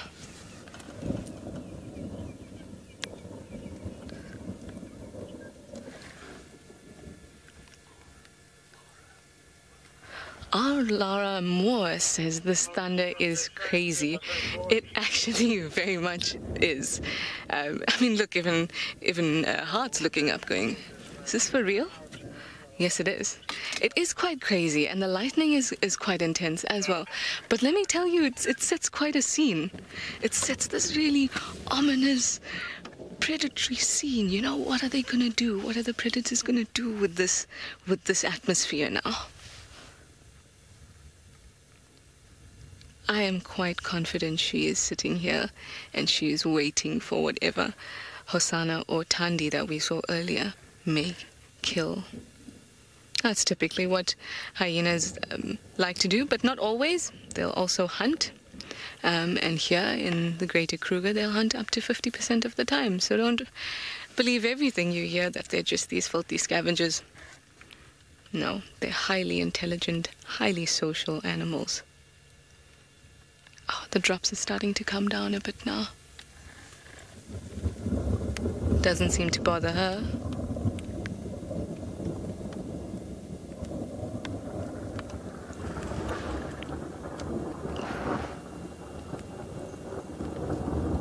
My goodness, can you hear that?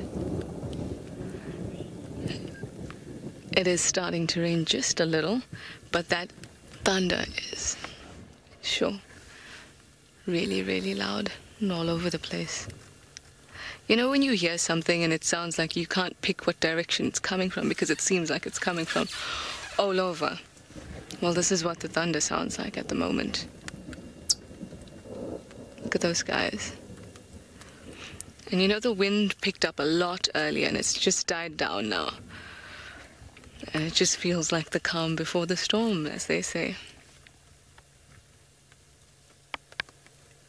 Look at that expanse, waiting to shower us. Meanwhile, the animals go about their normal business while us humans try to scramble to the shelter. Sorry, Lou, I didn't quite catch that one.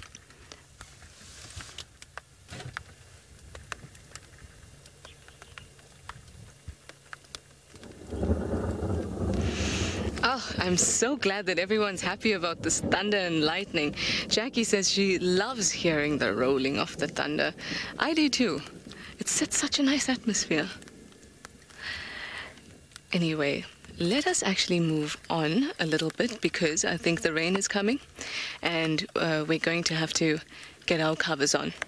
So we are going to speed off to camp, and then maybe in the time that we're gone, hopefully, beautiful Heart will be able to get something. Let us be off. The rain's coming down hard.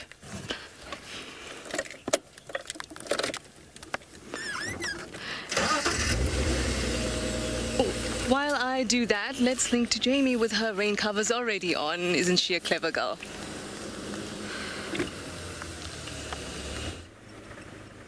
I've got my rain covers, which is great, but I'm starting to think we might need a roof. But let's see. So far we're okay. We're surviving, and we're at the hyena den, and they're here. Woo! Yay! Let's go see who's around and about. Don't you run away from me, otherwise I'm going home. I will take it. No, sit down.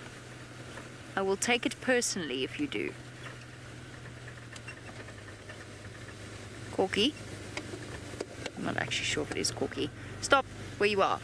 If these hyenas leave, I'm going to be so annoyed. Let's just try and get round. Just pop into low range so that we're not noisy. This morning, Tsaka was here, as well as Corky. Ah, Pretty's here. Awesome. And then another male was here as well. I couldn't figure out who he was. I still need to work a little bit on the males of the clan. Hello, Pretty. Oh, and a cub's coming out. Awesome. They've moved back, by the way, to Philemon's cut line den. They've moved from that new one back to the old one. Here we go. Sweet.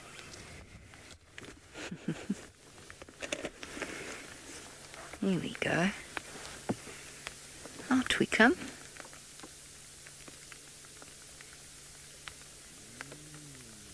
Can you hear Pretty talking to them?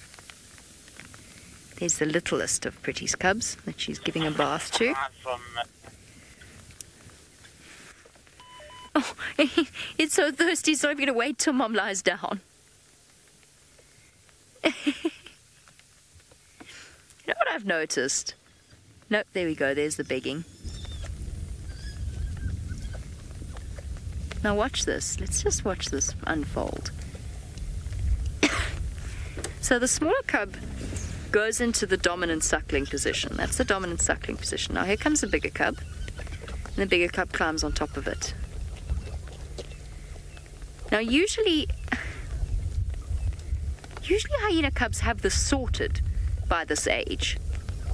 Usually the one that's submissive just accepts the fact that it's going to have to lie with its back. Look at this. This is so interesting.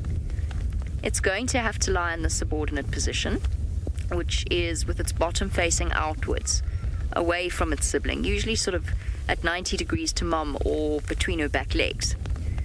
Now, in this case, we've got a situation where the cubs just can't settle. And the smaller cub, who is noticeably smaller, won't give up its place in the dominant position. That's fascinating. It's something that we've observed with them for a while now. Oh, here comes Corky.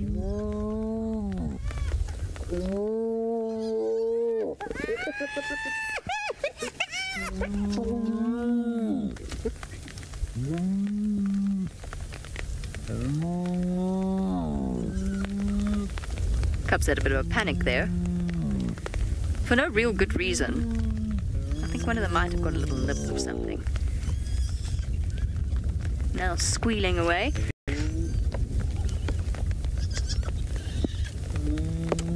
I've taught the trainees to absolutely adore hyena cubs. We are starting to get a little damp back here. Okay, you need to put the rain cover on the camera. Okay. I mean, sorry everyone, as much as I'm really enjoying this, I think we might need to do some serious covering. Look at this. We might need to do some serious covering up. It's now raining quite hard. So we'll try and get that done as quickly as possible.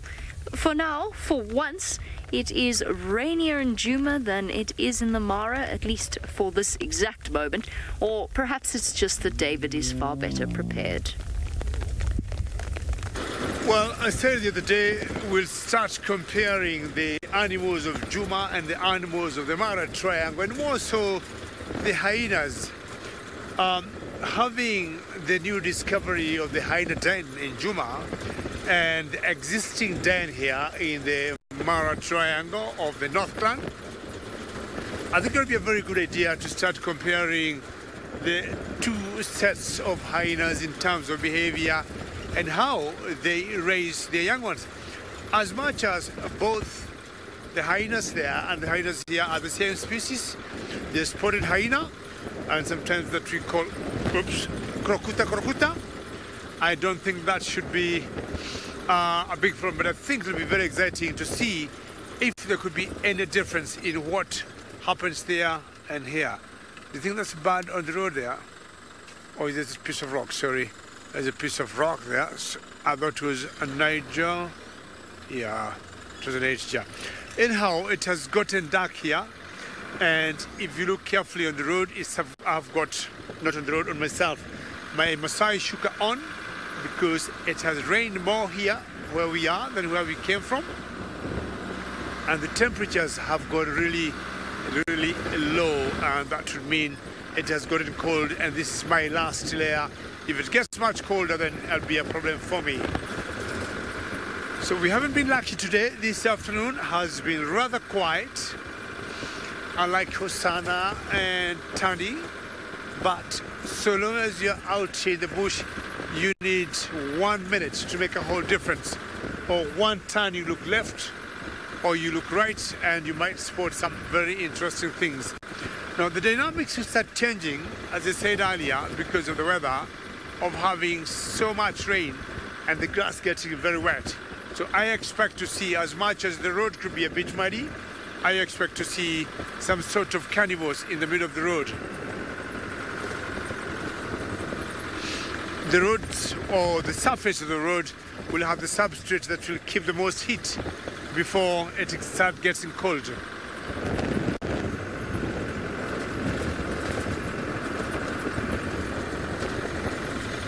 Joy, I'm sure you're talking about the clan of the hyenas, and I would say the North Clan, Joy, the North Clan, and I'm looking at the front there.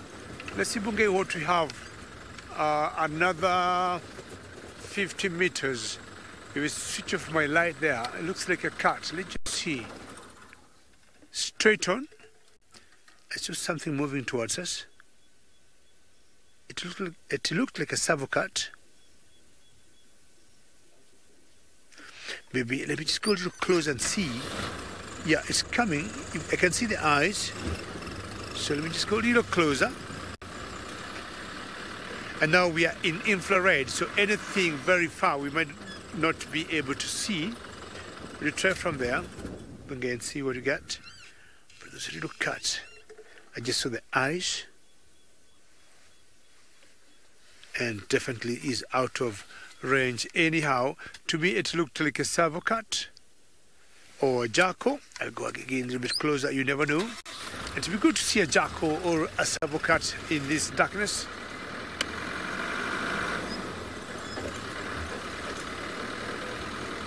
Alright, you're going to try there and see if you're lucky. I think I can still see it on the road there.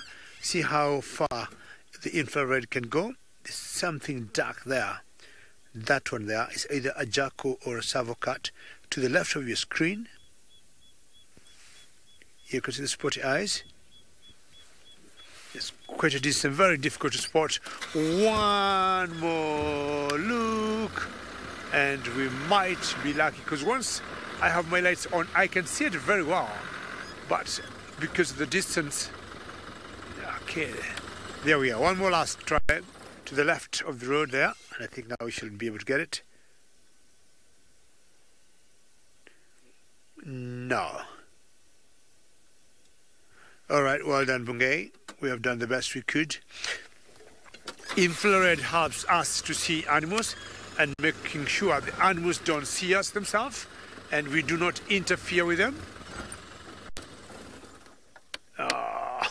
It was definitely a savo cat. Has disappeared. No worries. All right. Okay. Let me go here. And using my spotlight. Yeah, this is going to be a good time to start seeing cats, as I said earlier, and it could be anything. That is what it is. I can see it in my spotlight, but let's give it one more look. Try there. Hi, Fiki. See there? One more chance on that time and mount. You don't see it, don't worry. We'll keep going.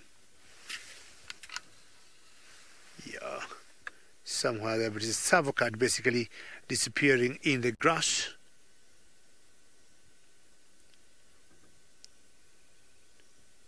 But well done, Bungay. Yeah, that one, exactly. Yeah, there's a savocat there, disappearing in the grass. You can see the shiny eyes. Fantastic. Well done, Bungay. It's quite a challenge from where it is. And I was talking about infrared. It helps us to, just spot the animals, and we do not shine any artificial light to them.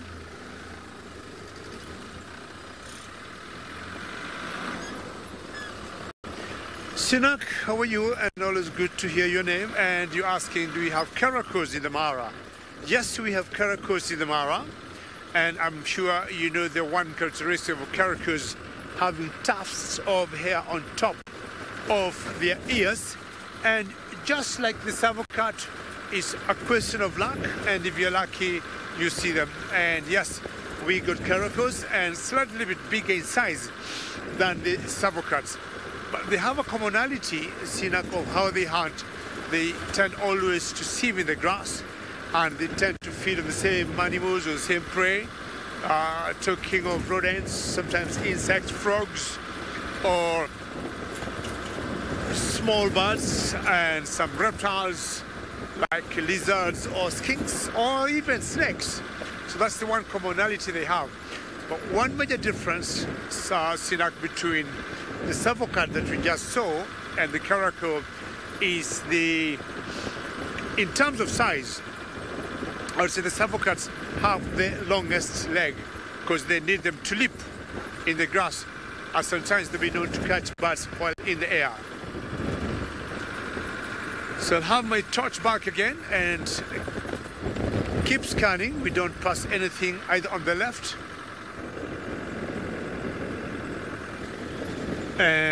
or the right. And this area, I am only smelling nothing but rain. Gemma, how are you? And what's the question again from Gemma Lou? Sorry, it's getting a bit windy here. What was the question again from Gemma?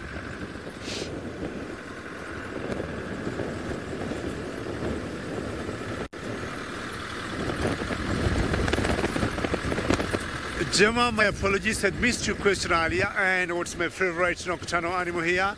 I would say it would be the aardvark. And it would be the aardvark for only one reason. I can't remember the last time, Gemma, I saw an aardvark. Very difficult to spot, but they're here.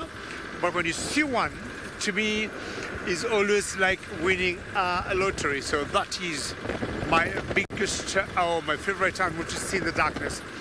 And more so, if you're lucky to see them digging a hole or digging to get out or smoke out termites, you see how efficient they are in digging.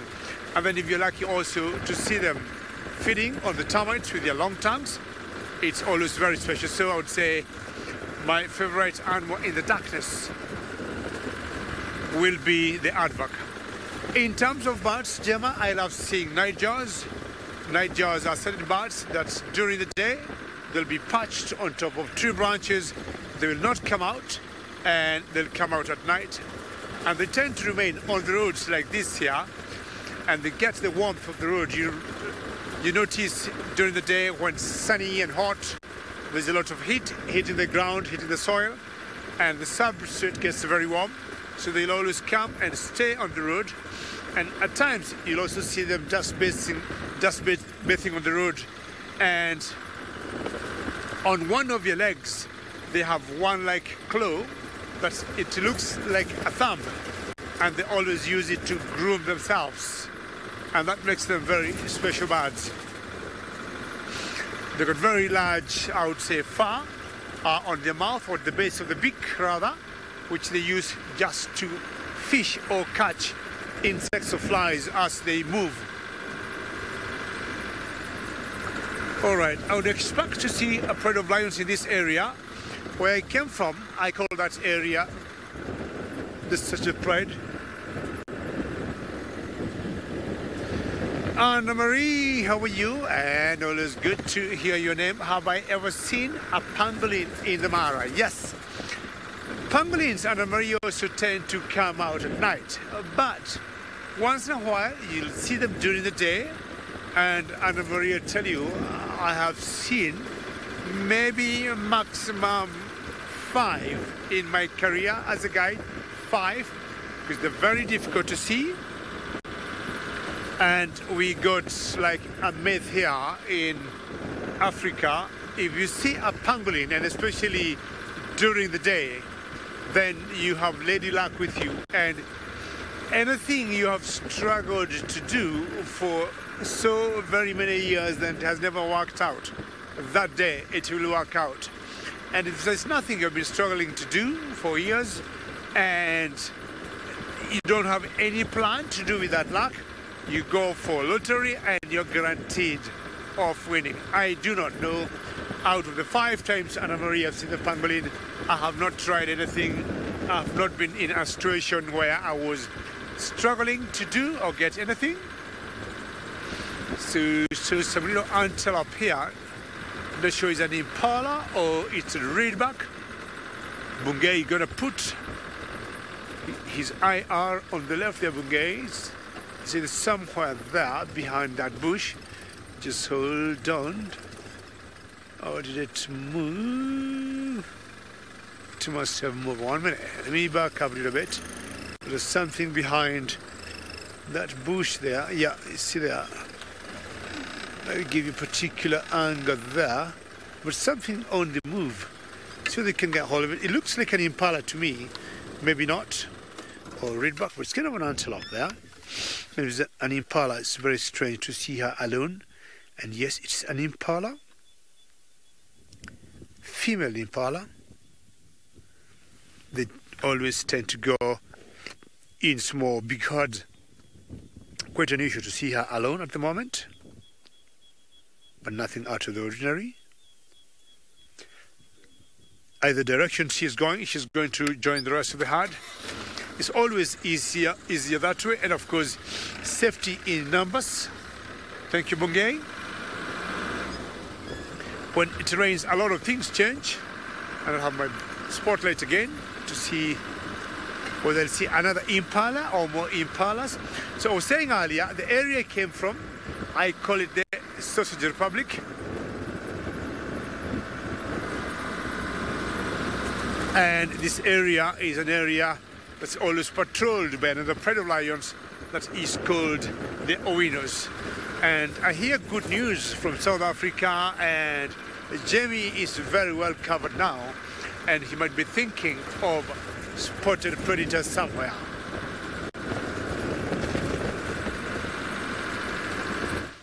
I am. I'm always thinking of some spotted predators, but we are covered with great efficiency.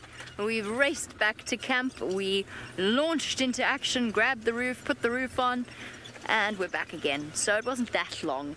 I felt horrible having to leave, and of course the rain has all but stopped, but that's exactly how it always goes.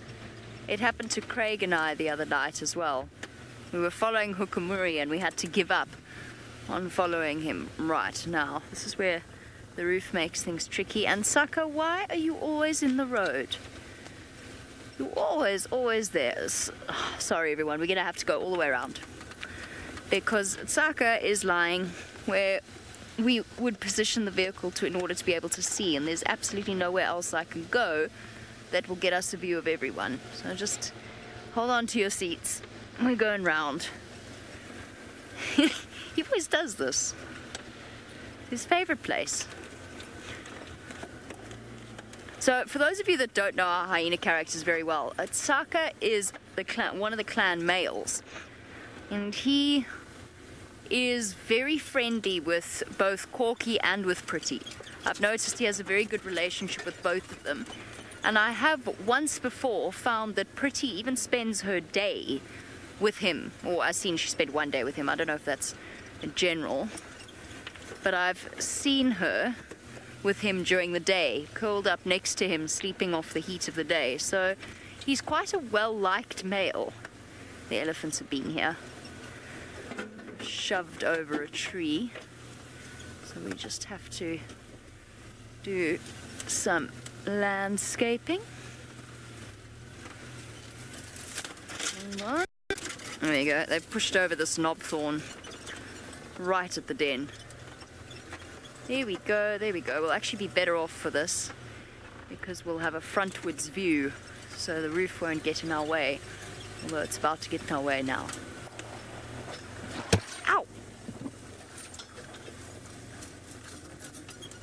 Is that okay there, Craig? I know you can't really see pretty. Yeah, I'm all good. It's just a slap in the face from a branch. Not my first today. Just one of those days, you know. Things just keep taking an odd turn. There we go, there's Corky and her little one. Now, unfortunately, even though we don't have as good a view as we did have, it is better than nothing, and the females will move around in a little bit. What I'm hoping for is once the cubs are well fed, they're going to come and say hello to us. They seem to really enjoy our vehicle. You know what was interesting is that this morning I was in a larger vehicle, and they weren't afraid of it, but they weren't interested in coming up to say hello to us. And I don't think it's the size or the noise of it. I think it's just that they are accustomed to our particular vehicles from a very early age, probably sooner than other safari vehicles. And I think as a result, they've just got a much greater comfort. Just because we can see this view from here, just have a look at Corky's feet. Look at the size difference between her front foot or her front feet and her back feet. It's a massive difference. We often talk about them having sloping backs and a cross stride, but we often don't look at one of the other effects of this, or, you know, the inevitable anatomical reality of the fact that their hindquarters are that much smaller than their forequarters. Look at the size difference in the paws. It's really very marked.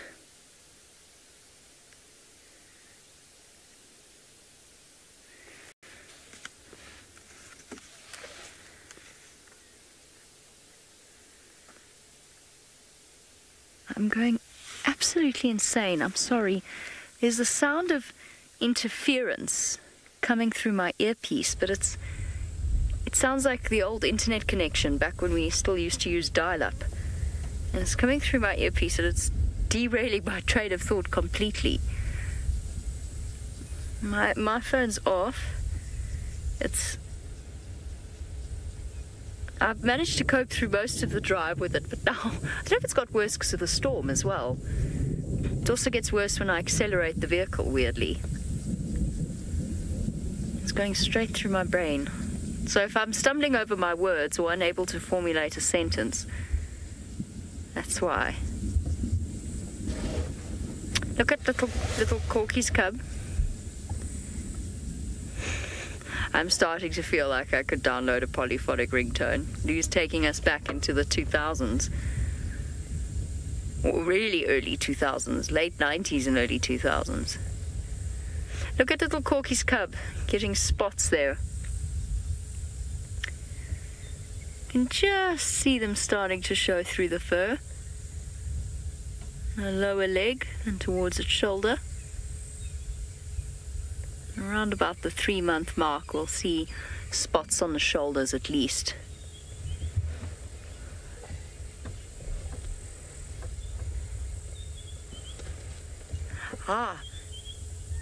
Mr. Public, you want to know if leopards walk on their toes or hyenas walk on their toes like leopards do?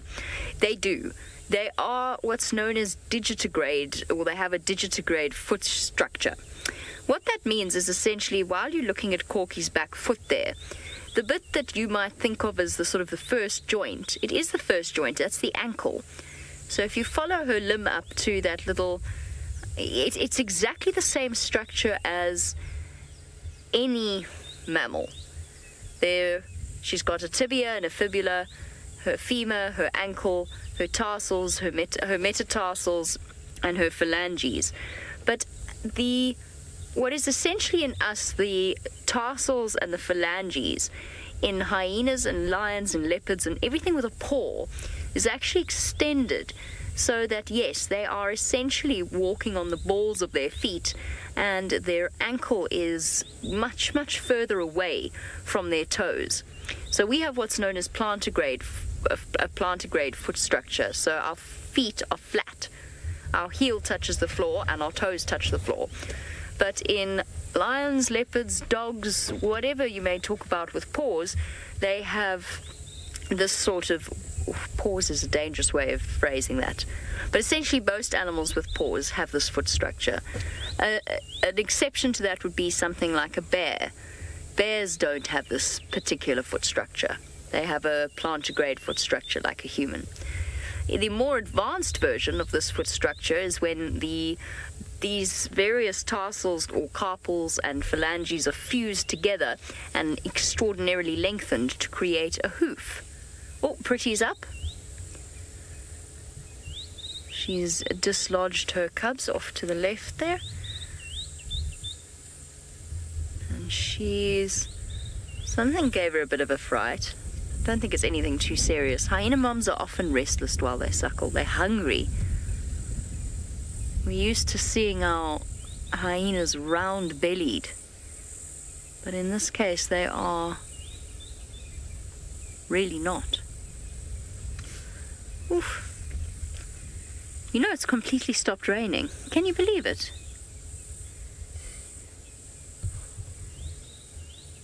All right.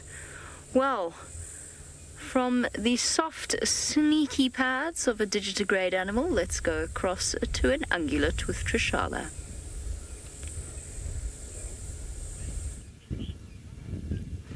Yes, I do. I have an ungulate. But before we look at that, let's just have a look at these colors.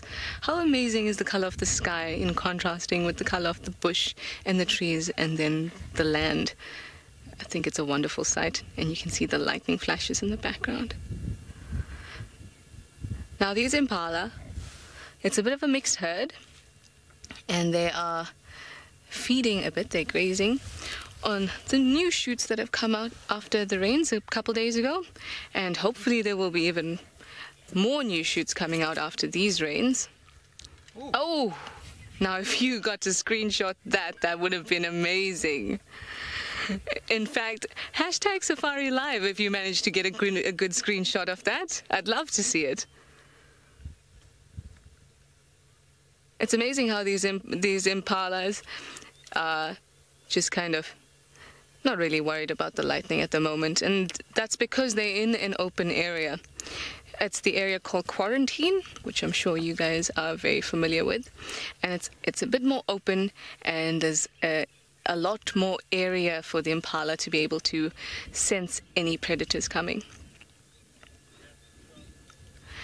In fact, driving along here in the evenings, you'll often see them all laying down here in Quarantine. Huge groups of them. That's where they come to rest at night, because it's nice and open and they can see any threats coming towards them.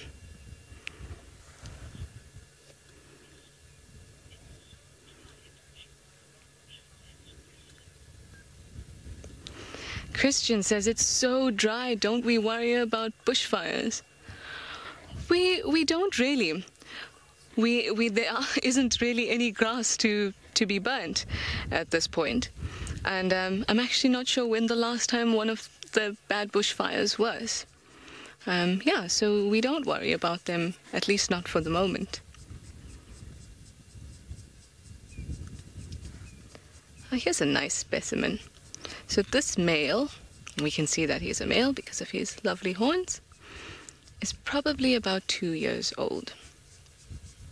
Now, we know this because his horns are protruding out of his head, and they're actually slightly curved. Now, if he was a year old, they would not be quite curved yet, just a bit, starting to come in.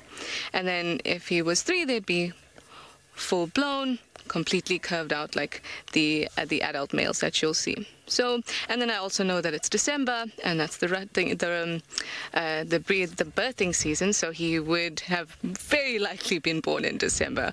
So we'll say, you know what, mister, it might be your birthday. Yeah. They're very careful when you watch them, plucking off grass bits.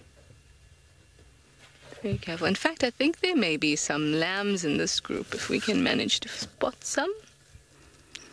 I'm really excited about these lambs. I think they are the cutest things. They have these long, dangly legs.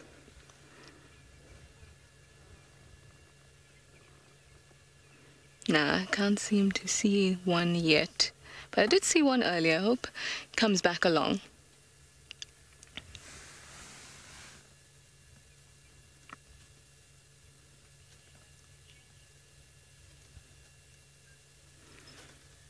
Now let's watch them for a bit more. In fact, I might actually drive along and see what else I can find. While I do that, let me send you across to Jamie, who has some beautiful hyenas.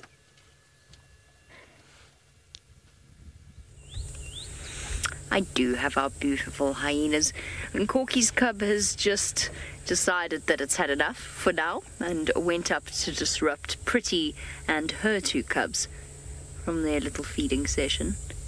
That older cub's got such a lovely spot pattern. Almost looks like it's got a smiley face on its right side. Never mind. Or you could just lie down. Look at this. Look at the position that the older cub is adopted. Oh, not the older cub, sorry, the bigger cub. I keep wanting to say it's older because it just looks so much older. I'm not even sure what you call, you know, there's the dominant and the submissive or the subordinate suckling position. I'm not even sure what the little cub's doing. Dominant.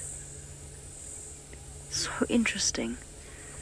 So interesting that there's such a massive size difference between these two cubs. Oh, we've got a male coming to visit, I think. He's run away as soon as Corky's cub came to investigate. Lauren, you say that you have fallen in love with hyenas. That is marvelous. I'm very, very happy to hear it. I feel as though I've also managed to completely brainwash the newer guides into essentially loving them as much as we do. There we go. Little greeting ceremony. This morning, Sako was playing with the cubs so gently. It was so sweet. Lauren, I'm glad that you love them. If we can at least change some perceptions about hyenas, then we've been successful. Doesn't have to be everyone. They won't be everyone's cup of tea. But if we can just convince some people that they're as interesting as they truly are. Hey, little one. Such a bad reputation. Oh, well done to those of you who got screenshots of the lightning. It's actually getting more and more dramatic by the moment. It really is. It's lighting up the sky behind us. Well, behind the sighting in front of us. Right, what trouble are you going? Oh! I know the hyenas are awesome, but the lightning is very distracting. It's beautiful.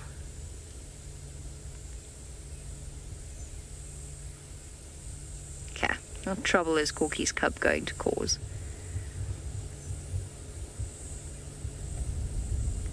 Oh, now they've shuffled around again while I wasn't watching. Oh, you no. But she's not going to be very happy with you if you try that. I've seen Corky's cub try to suckle from Pretty before. It's never been allowed to get away with it.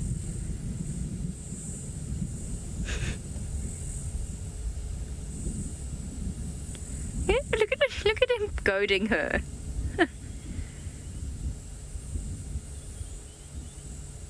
Just being a little pest.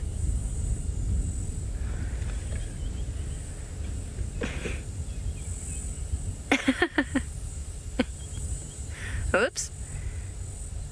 Bit more coordinated, but still not quite there. When they're fluffy this way, they just pick up every bit of debris. Shannon, you want to know if it's normal for hyena mums to be as patient or as this patient with their cubs. Yes, it's very much the case with hyena mums. They're tolerant mothers, and to the point that sometimes you see a lion or a leopard snarling at their cubs and occasionally giving them a bit of a sort of not a smack, but they knock them down or they roll them over, just something to put them back in their place. It's very seldom that you see hyenas do that. They are very tolerant with their own cubs. They can be far less tolerant with the cubs of others. Now, Pretty and Corky are, I would say, friendly. The relationship between them is friendly, so neither of them responds aggressively to the cubs of the other. It seems to be very much a personality thing. Some female hyenas are more tolerant of others' cubs than others. Could have phrased that better, but you kind of know what I mean. So some females even have reputations as cub killers. They come in and they actually kill the cubs of other females, which is quite a dark side of hyena nature, and probably the biggest threat that a hyena cub in a den faces is the threat of another hyena female with cubs at the same den, usually high-ranked. But it's not something that will happen here. It's also no reason for it to happen. This clan is so small that there's no real major competition to any of them. It's far better for them to stand united than to waste time and energy and potentially resources with political struggles. I don't know what Corky's cub's up to.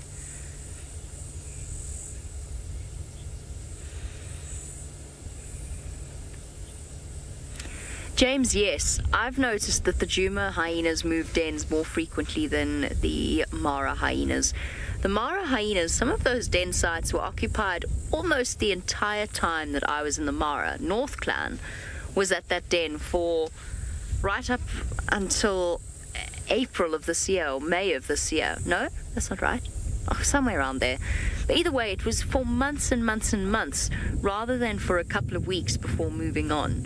So yes, I find that the Mara hyenas stay in the same den a lot longer than the Djuma clan ones do. And I don't know why that would be.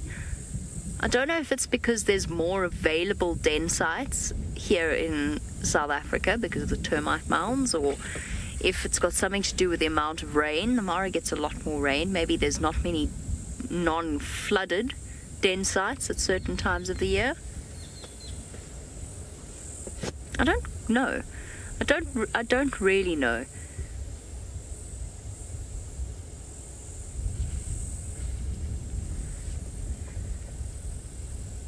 I've been thinking, and I'm open to thoughts and suggestions. It's starting to get a bit confusing talking about Pretty's cubs and Corky's cub. It could continue for a little bit, but it is getting a bit confusing. I'm not going to suggest naming these guys now, but I have a suggestion for future that I'd like you to think about. The nice thing about the themes in the Mara is that it gives you a really nice idea of who's related to who without having to go back and look at a family tree or be told. So, you know how in the Mara each mother is given a theme and her cubs are named along that theme. Now, obviously, I have, in my time at Wild Earth, completely done away with the possibility of doing that with Pretty or Corky's cubs, because their last set, I, without thinking, had sort of named after the months that they were born in. So there was November, there was D1 and D2. Oh, that lightning.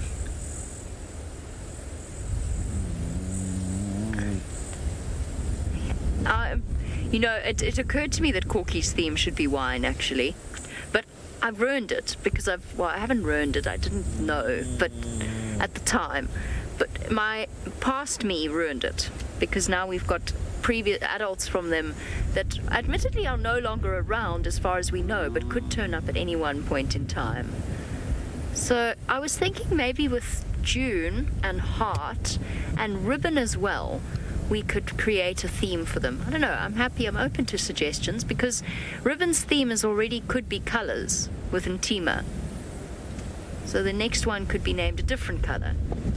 And it's getting really dark. We're going to switch to infrared quickly, just so that we can watch them. As you know, we do not shine spotlights on young cubs. We don't want to interfere with them. I was thinking that June could be juice, types of juices, because she's got the word juice on her side. Heart, I was kind of thinking bodily organs, but it's really just thoughts off the top of my head. I'm not saying this is exactly what we're going to do. I mean, imagine if there was a hyena cub called Kidney at liver. Maybe not colon. Medulla oblongata is a bit of a mouthful for a hyena cub, Lou. Thyroid. This is thyroid. I know, I thought of ovary as well. It seems very appropriate for... Oh. Corky's gone and disturbed them again. As soon as she goes up to say hello to the cubs, they panic and they run into the den. And then Pretty goes running after them with her tail up. Oh, big yawn. I wish I knew what they were saying to each other.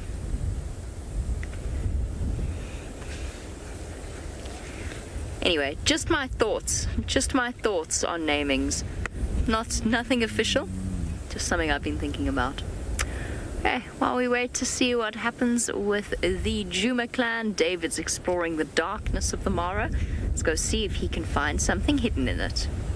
Well, Jamie, I want to agree with you, but how they end up with naming these hyenas using themes of food is interesting, because here we do not name the lions on or using the same theme like on food, but we name them by where we find them. Like the female you see there walking on your screen, this is a member of the Olololo Pride of Lions, Olololo, and it's called Olololo because we got an escarpment not very far from where we are now. That's called the Olololo escarpment. I don't know if you can hear her calling.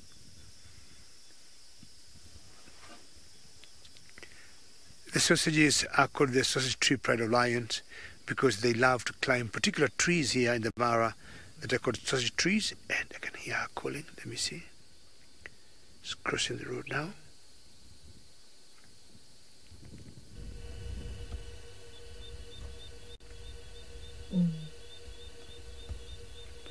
She's calling very softly.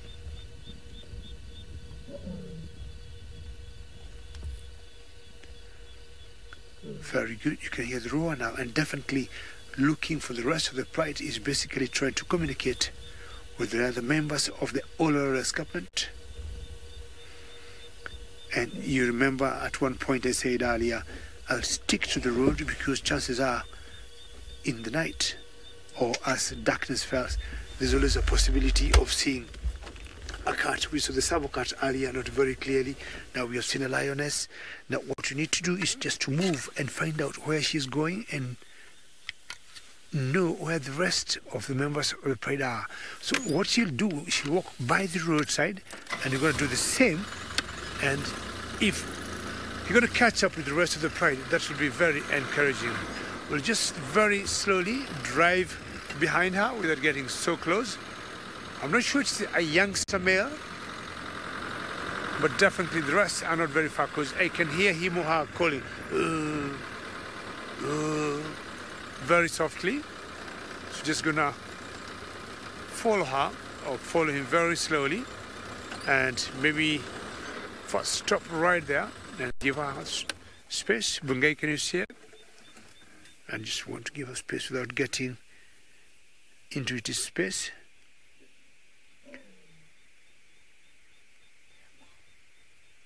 Can you hear her calling?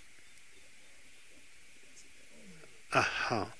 And chances are he's definitely going to join the rest of the pride. Lions being so social, will just get closer there. And I'm sure the direction he or she's going is where the rest of them are.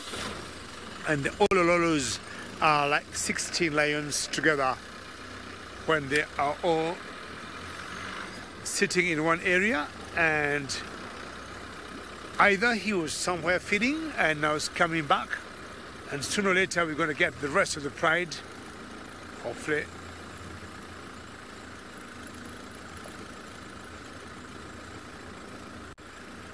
Lichi, how are you? And that's a good question. What is the largest pride in the Mara? As you can see them joining each other and they're playing It is the Olololo pride, and Lichi, you're very lucky because you're just about to see now the largest pride of the lions in the Mara. It's the Olololo, because every time I've counted them, they are only 16, even not wrong, together. And they're females, youngsters, both males and, sub-adults.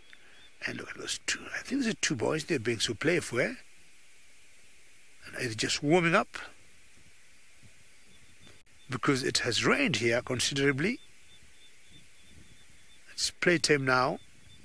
Strengthen your clothes, your teeth, your muscles.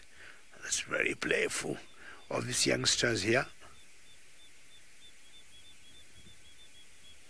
And you see they don't look the normal color for lions, because we're in black and white, we're in infrared. The rest of the pride, I can say for a fact, is very close here, and I want to stick around and just follow them slowly. Having gotten now a playmate, now the speed that he had before has slowed down, because now they can play. It looks like a youngster to me, two young males, and definitely socializing, grooming. It's very typical of lions. All over the world where you see lions, don't bite his tail. It's not necessary. I'm trying to pick some scent or some information from that tail. Maybe yes. Not once at night I've found these lions just by the roadside, passing maybe some message or reading something. What did you see on the ground? They're trying to pick up tracks of the rest of the pride. Maybe yes, they will do that should they lose track of the other members. And what happens when it rains? All the scent marking is washed away. So you'll see the cats getting very busy at night, scent marking afresh. One must be very playful, the one on the left of the screen. I'm sure it was just like the cubs Jamie had with the hyenas. But they may look big, but these youngsters here could only be a couple of months old. The lions grow very quickly. Hello. So if you're joining us now, this is the Ololo Pride of Lions. And your questions, comments are very welcome. Hashtag SafariLive on Twitter. Or you can keep following us on a YouTube chat stream. Now, I got 2. I am missing 14. I got a job to do. Now, you lay down there, you make my life difficult because I have no place to pass. Either you call the rest and you give me an idea where the others could be, or you take us to the other 14. You remember I was saying earlier, they tend to lie on the road at night because the road could be a little warmer than the grass. Hello there. Where are the other 14? Now, as youngsters grow, I mean, I'm not surprised when they get to about 2 years or 2.5, and they're boys or males, the females may show them the door. And if that happens, then it could be a case of these 2 minus the 16 and not baying with the baying pride. If it's time and they've got to the right age and they can hunt for themselves, they just move on and they start their own, their own life. If the males then start their own coalition or join maybe an existing coalition. Well, I rest here trying to see if I can look at the other 14, but I think Trish got something very different.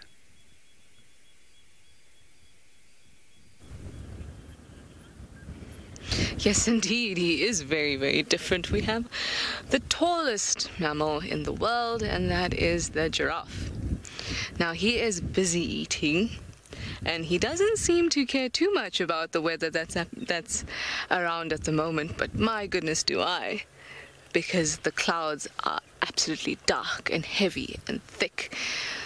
It's getting, the wind is starting to pick up. The lightning is incredible. Sorry guys, you were focused on the giraffe for that second, but I saw the most crazy lightning go through the sky right there. Speaking about lightning, we are actually talking about which type of animals get affected by lightning, and giraffe are one of the top ones. I mean, obviously because of height, and unlike us humans, they don't have home to run away to. They've just got to stick it out. And he probably doesn't know what lightning is exactly. Maybe all he knows is heat and light coming his way. But like I once heard, you only get struck by lightning once, don't you? It is. It's very ominous, very thick. It's almost, it makes me feel sort of like this is the predator's time. It's very ominous. But Mr. Giraffe doesn't seem too fazed at this point. Like all the animals we've seen today, it's starting to cool down and they are eating. Because the heat in this area can become incredible. Today must have been up to about 30, 37, 38, to be very honest. It was hot. Now everyone's a bit more cooled down, but I think it's going to turn the opposite way very soon.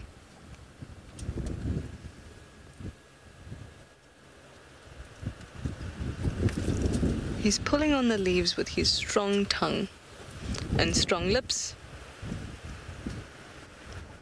grabbing as much as he can. I'm sure he is aware of the potential danger of the weather at the moment.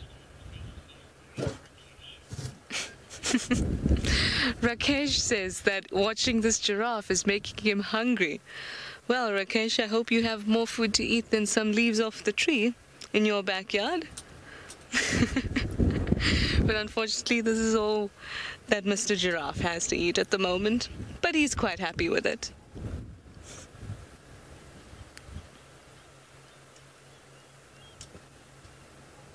Ooh.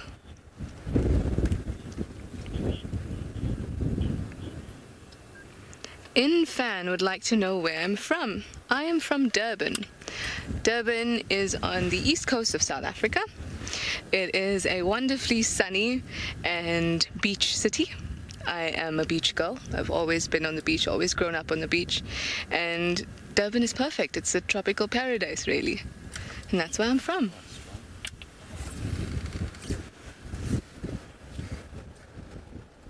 Oh, now the wind's really, really picking up. This atmosphere is just incredible. It is really, really heavy. Yeah, there's a true sense of what's going to happen. I don't know if you can hear how, and the drops are starting to come again.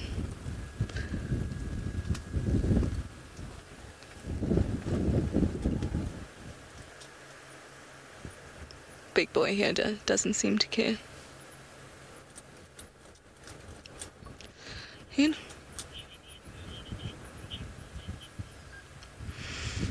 So I'm trying to hope that this guy doesn't get struck by lightning. But in the meantime, let's go to Jamie with her hyena den and her trying to watch the lightning as well.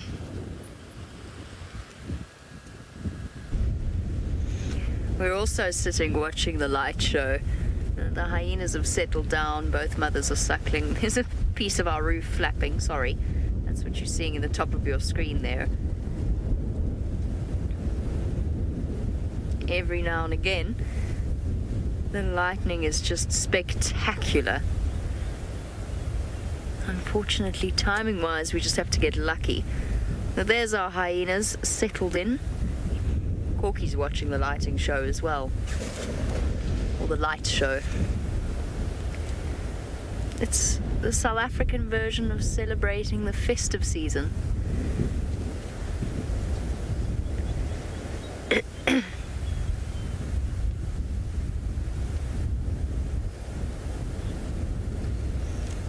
Yes, admittedly in a slightly scarier way.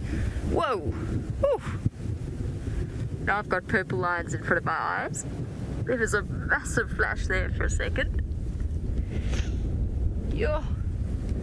It's hard to concentrate because I keep looking across at the sky and it's just so spectacular. But of course, as soon as I point it out, then they stop. It sort of stops. That silly strap. Hold on. I can move it if we want.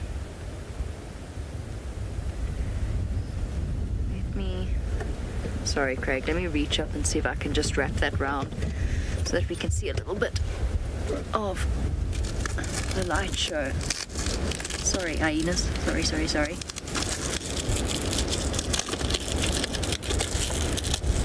There we go. That should help. That will help us a little bit. Whew. Still got spots in front of our eyes. There we go. Oof.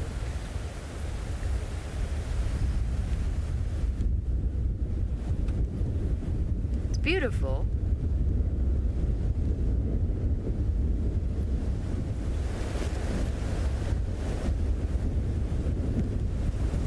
The wind is howling again. But as I said, oh, there you go. Very much a political storm. It's a lot of light and a lot of noise, a lot of rumbling of thunder, but not much in the way of rain. In fact, I don't think there's going to be. I would say that this is going to blow past and with minimum of fuss.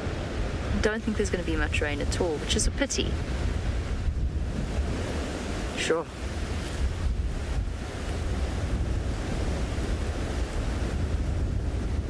Infrared lights catching all the particles of leaves and dust as well that are blowing in this wind.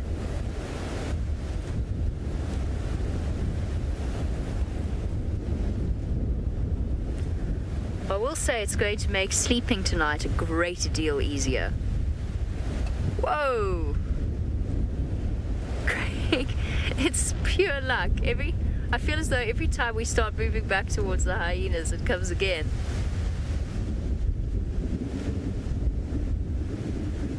Starting to get a bit nerve-wracking, actually. Where's Tsaka? It occurs to me I don't know where he is, and now all of a sudden it's got dark. I want to make sure he's not about to sneak up and put his head near my leg again. No, it's okay. We're okay. He's not here. Ow. Wind keeps blowing stuff into my eyes.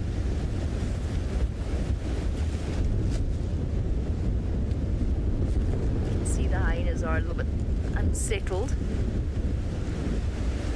You can't blame them. They've been ambushed at this den site before, and it is, with all this wind, it must be really hard to hear.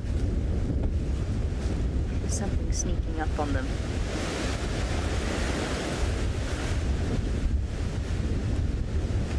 Sweet. Tucked up safe and sound underneath Mom's chin.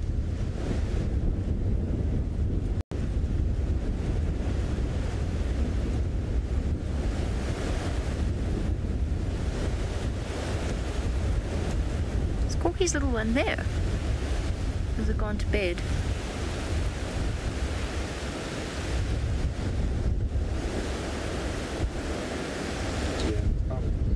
No. Ah. That would help.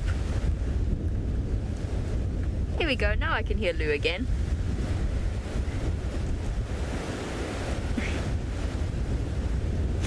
All right. Since our hyenas are currently quite sleepy, or someone's just woken up, let's go across to David, who's found himself some lions who are full of the joys of the evening. Well done, Jamie. Stay with those hyenas. You did very well with the North Clan of hyenas in the Mara Triangle in Kenya. Start following those ones. As I'm going to move forward now a little bit and follow my lions as you're going to keep your hyenas. And the Olololos have moved forward, and I've been able to see 2 more. So I've seen 4 of the 16, and these youngsters have kept going and going and going. I do not know exactly where they want to go, but the other 2 that I saw that were fully grown females have taken a totally different direction. Now these ones are walking, stopping, and as usual, being playful. Stop, play, stop, play. And we're going to stop right here. We don't want to interfere with the movement, and I'm sure Bungay will show us these lions. Let's see, it's going to stop. Sorry about my head. I think the lions look more interesting than my head there. My apologies. And these 2 are quite playful. I do not think where they're going is where the rest of the pride is, because the other 2 females I saw that were fully grown were right behind us, like 6 o'clock. If you assume this two chaps are going 12 o'clock. And they must be very close to each other. They continued playing together. They stopped. They have scent marked once. And as I said, once it rains, what happens? It's a lot of recent marking because they know the rains have washed everything. I'm going to follow them again one more time. I really don't want to interfere with their behavior. I don't want them to do what they're not meant to do because of my light. So I don't know what they're looking for there. I'll switch off my spotlight there and have a closer look on these two youngsters here. And for those who might be joining us now, the two belong to the Olololo Pride of Lions. And Olololo have been named after the Olololo escarpment. What did you smell there? What are you picking up? So they always sometimes dig their mouth or noses on the ground. You can see them smiling. Or are they following the scent of the other members of the pride? It's possible. And that always helps to track the footsteps that might have been taken by the other members. You have to be sure. You're going to smell that. Put it right to the Jacobson's organ to know what you picked up there and digest it. You can very faintly and softly hear it calling. Because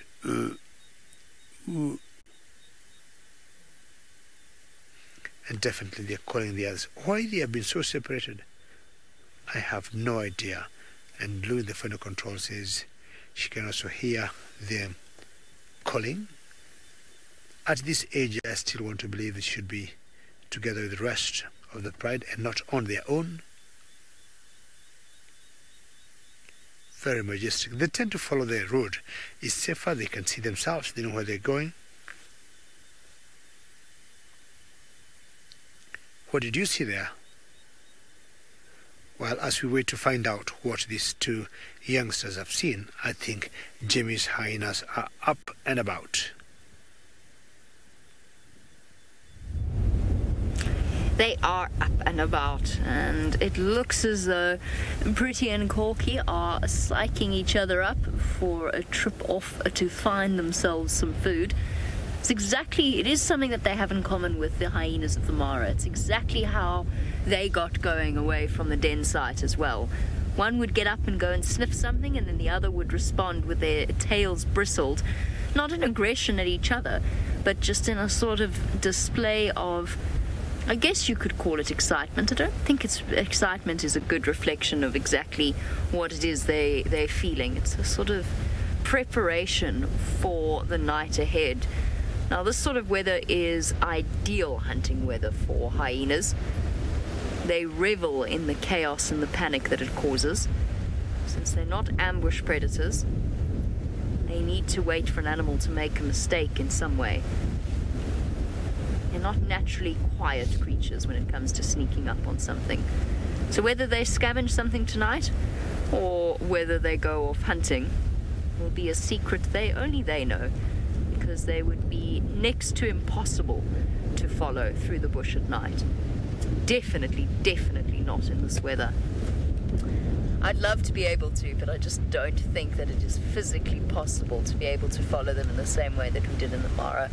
We'd find ourselves in serious trouble very quickly and stranded somewhere in the middle of a block. Orky standing over Pretty. It also took the Mara hyenas this long to get going as well. Oh, the cubs don't want them to leave yet. Not quite ready. Coming to say hello to Pretty. Well, has actually been a really lovely sunset safari. Lauren had 2 leopards, Trishala had a hyena, David just had a plethora of things in the Mara, and we've had our hyenas at the hyena den, even if everything else ran away from us. Right, on that note, it is time for us to bid you all farewell, and a big thank you for joining us. It's a pleasure pleasure having your company on board with us and your questions and your comments. We'll see you tomorrow for this sunrise safari. Until then, enjoy yourselves wherever you are.